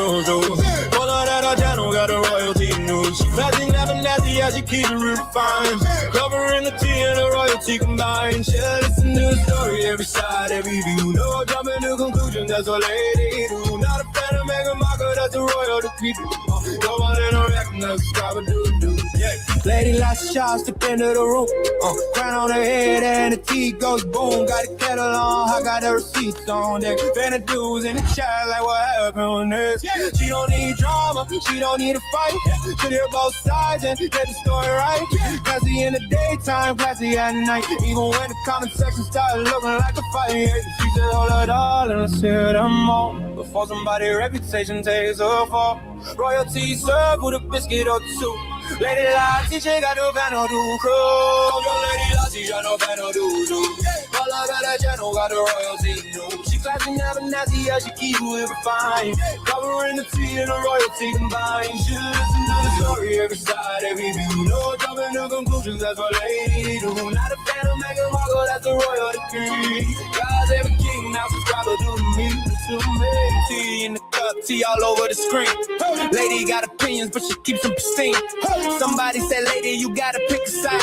She said, darling, I'm listening, let's take that ride. One side said this, other side said that. Hey, lady takes notes while she adjusts her hair. And all fan of dude laughing, girl, you better go. She says, I'll get the facts before I steal the show. Yeah, royal family drama, yeah, bring it on through. But don't spill the tea on the royal shoe. She'll cover the palace, the crown, and the crown's tea. And probably explain it while sipping green. Come join Lady Latesha, shut up and don't lose. All I got that channel, got the royalty news. She classy, never nasty, how she keeps it real fine. Covering the tea and the royalty combined. She'll listen to the story, every side, every view. No jumping to conclusions, that's what Lady do. Not a fan of Meghan Markle, that's a royal decree. God's every king, now subscribe or do to me. Fan of dudes assemble, everybody get ready. Lady Latesha's commentary steady. She got the tea kettle doing overtime. Somebody pass the biscuits, it's commentary time. No need for a sword, no need for a crown. She'll politely turn the royal gossip upside down. If the palace gets messy, she'll be right on the case. With a cup in her hand and a smile on her face. She says, darling, let's not get carried away. We'll hear everybody before we call it a day. Classy, never nasty, that's the motto she knew. Lady Latesha and a fan of Duke crew. Come on, Lady Latesha and a fan of Duke. Pull out that channel, got the royalty news. She classy, never nasty, yeah, she keeps it refined. Covering the tea and the royalty combined. She'll listen to the story, every side, every view. No jumping to conclusion, that's a royal lady do. Not a fan of Meghan Markle, that's a royal decree. God say the king, now subscribe or do to me. Subscribe or do. know me shy, step through. Finna do squad, what it do. Grab your little teacup, put your pinky up. High royalty so high, this about to touch the sky. Lady says, be classy, everybody says too. Somebody spilled the tea, somebody blame the crew. Kettle started rattling, the biscuits flew. And Lady Latesha, she said I didn't do it, did you? Come join Lady Latesha, no fan of Duzu. Pull her to the channel, got the royalty news. She classy, never nasty, yeah, she keep it real fine. Covering the tea and the royalty combined. She'll listen to the story, every side, every view. No jumping to conclusions, that's what Lady you. Not a fan of Meghan Markle, that's the royal decree. God save the king, now subscribe or do the mid. Subscribe and do. Subscribe and do. Lady Latesha. And the fan of do crew. Soldier Boy in it up. Watch you make that, watch it up. Watch you make that Soldier Boy. Oops. All right, guys. That was Trevor Green and Lady Latesha signing off. Thank you guys for joining me. And we will be back for a part 2. All right, I just want to check my messages before I leave. I got to the bottom. That's Polo's porch. Thank you guys for coming. Have a wonderful night.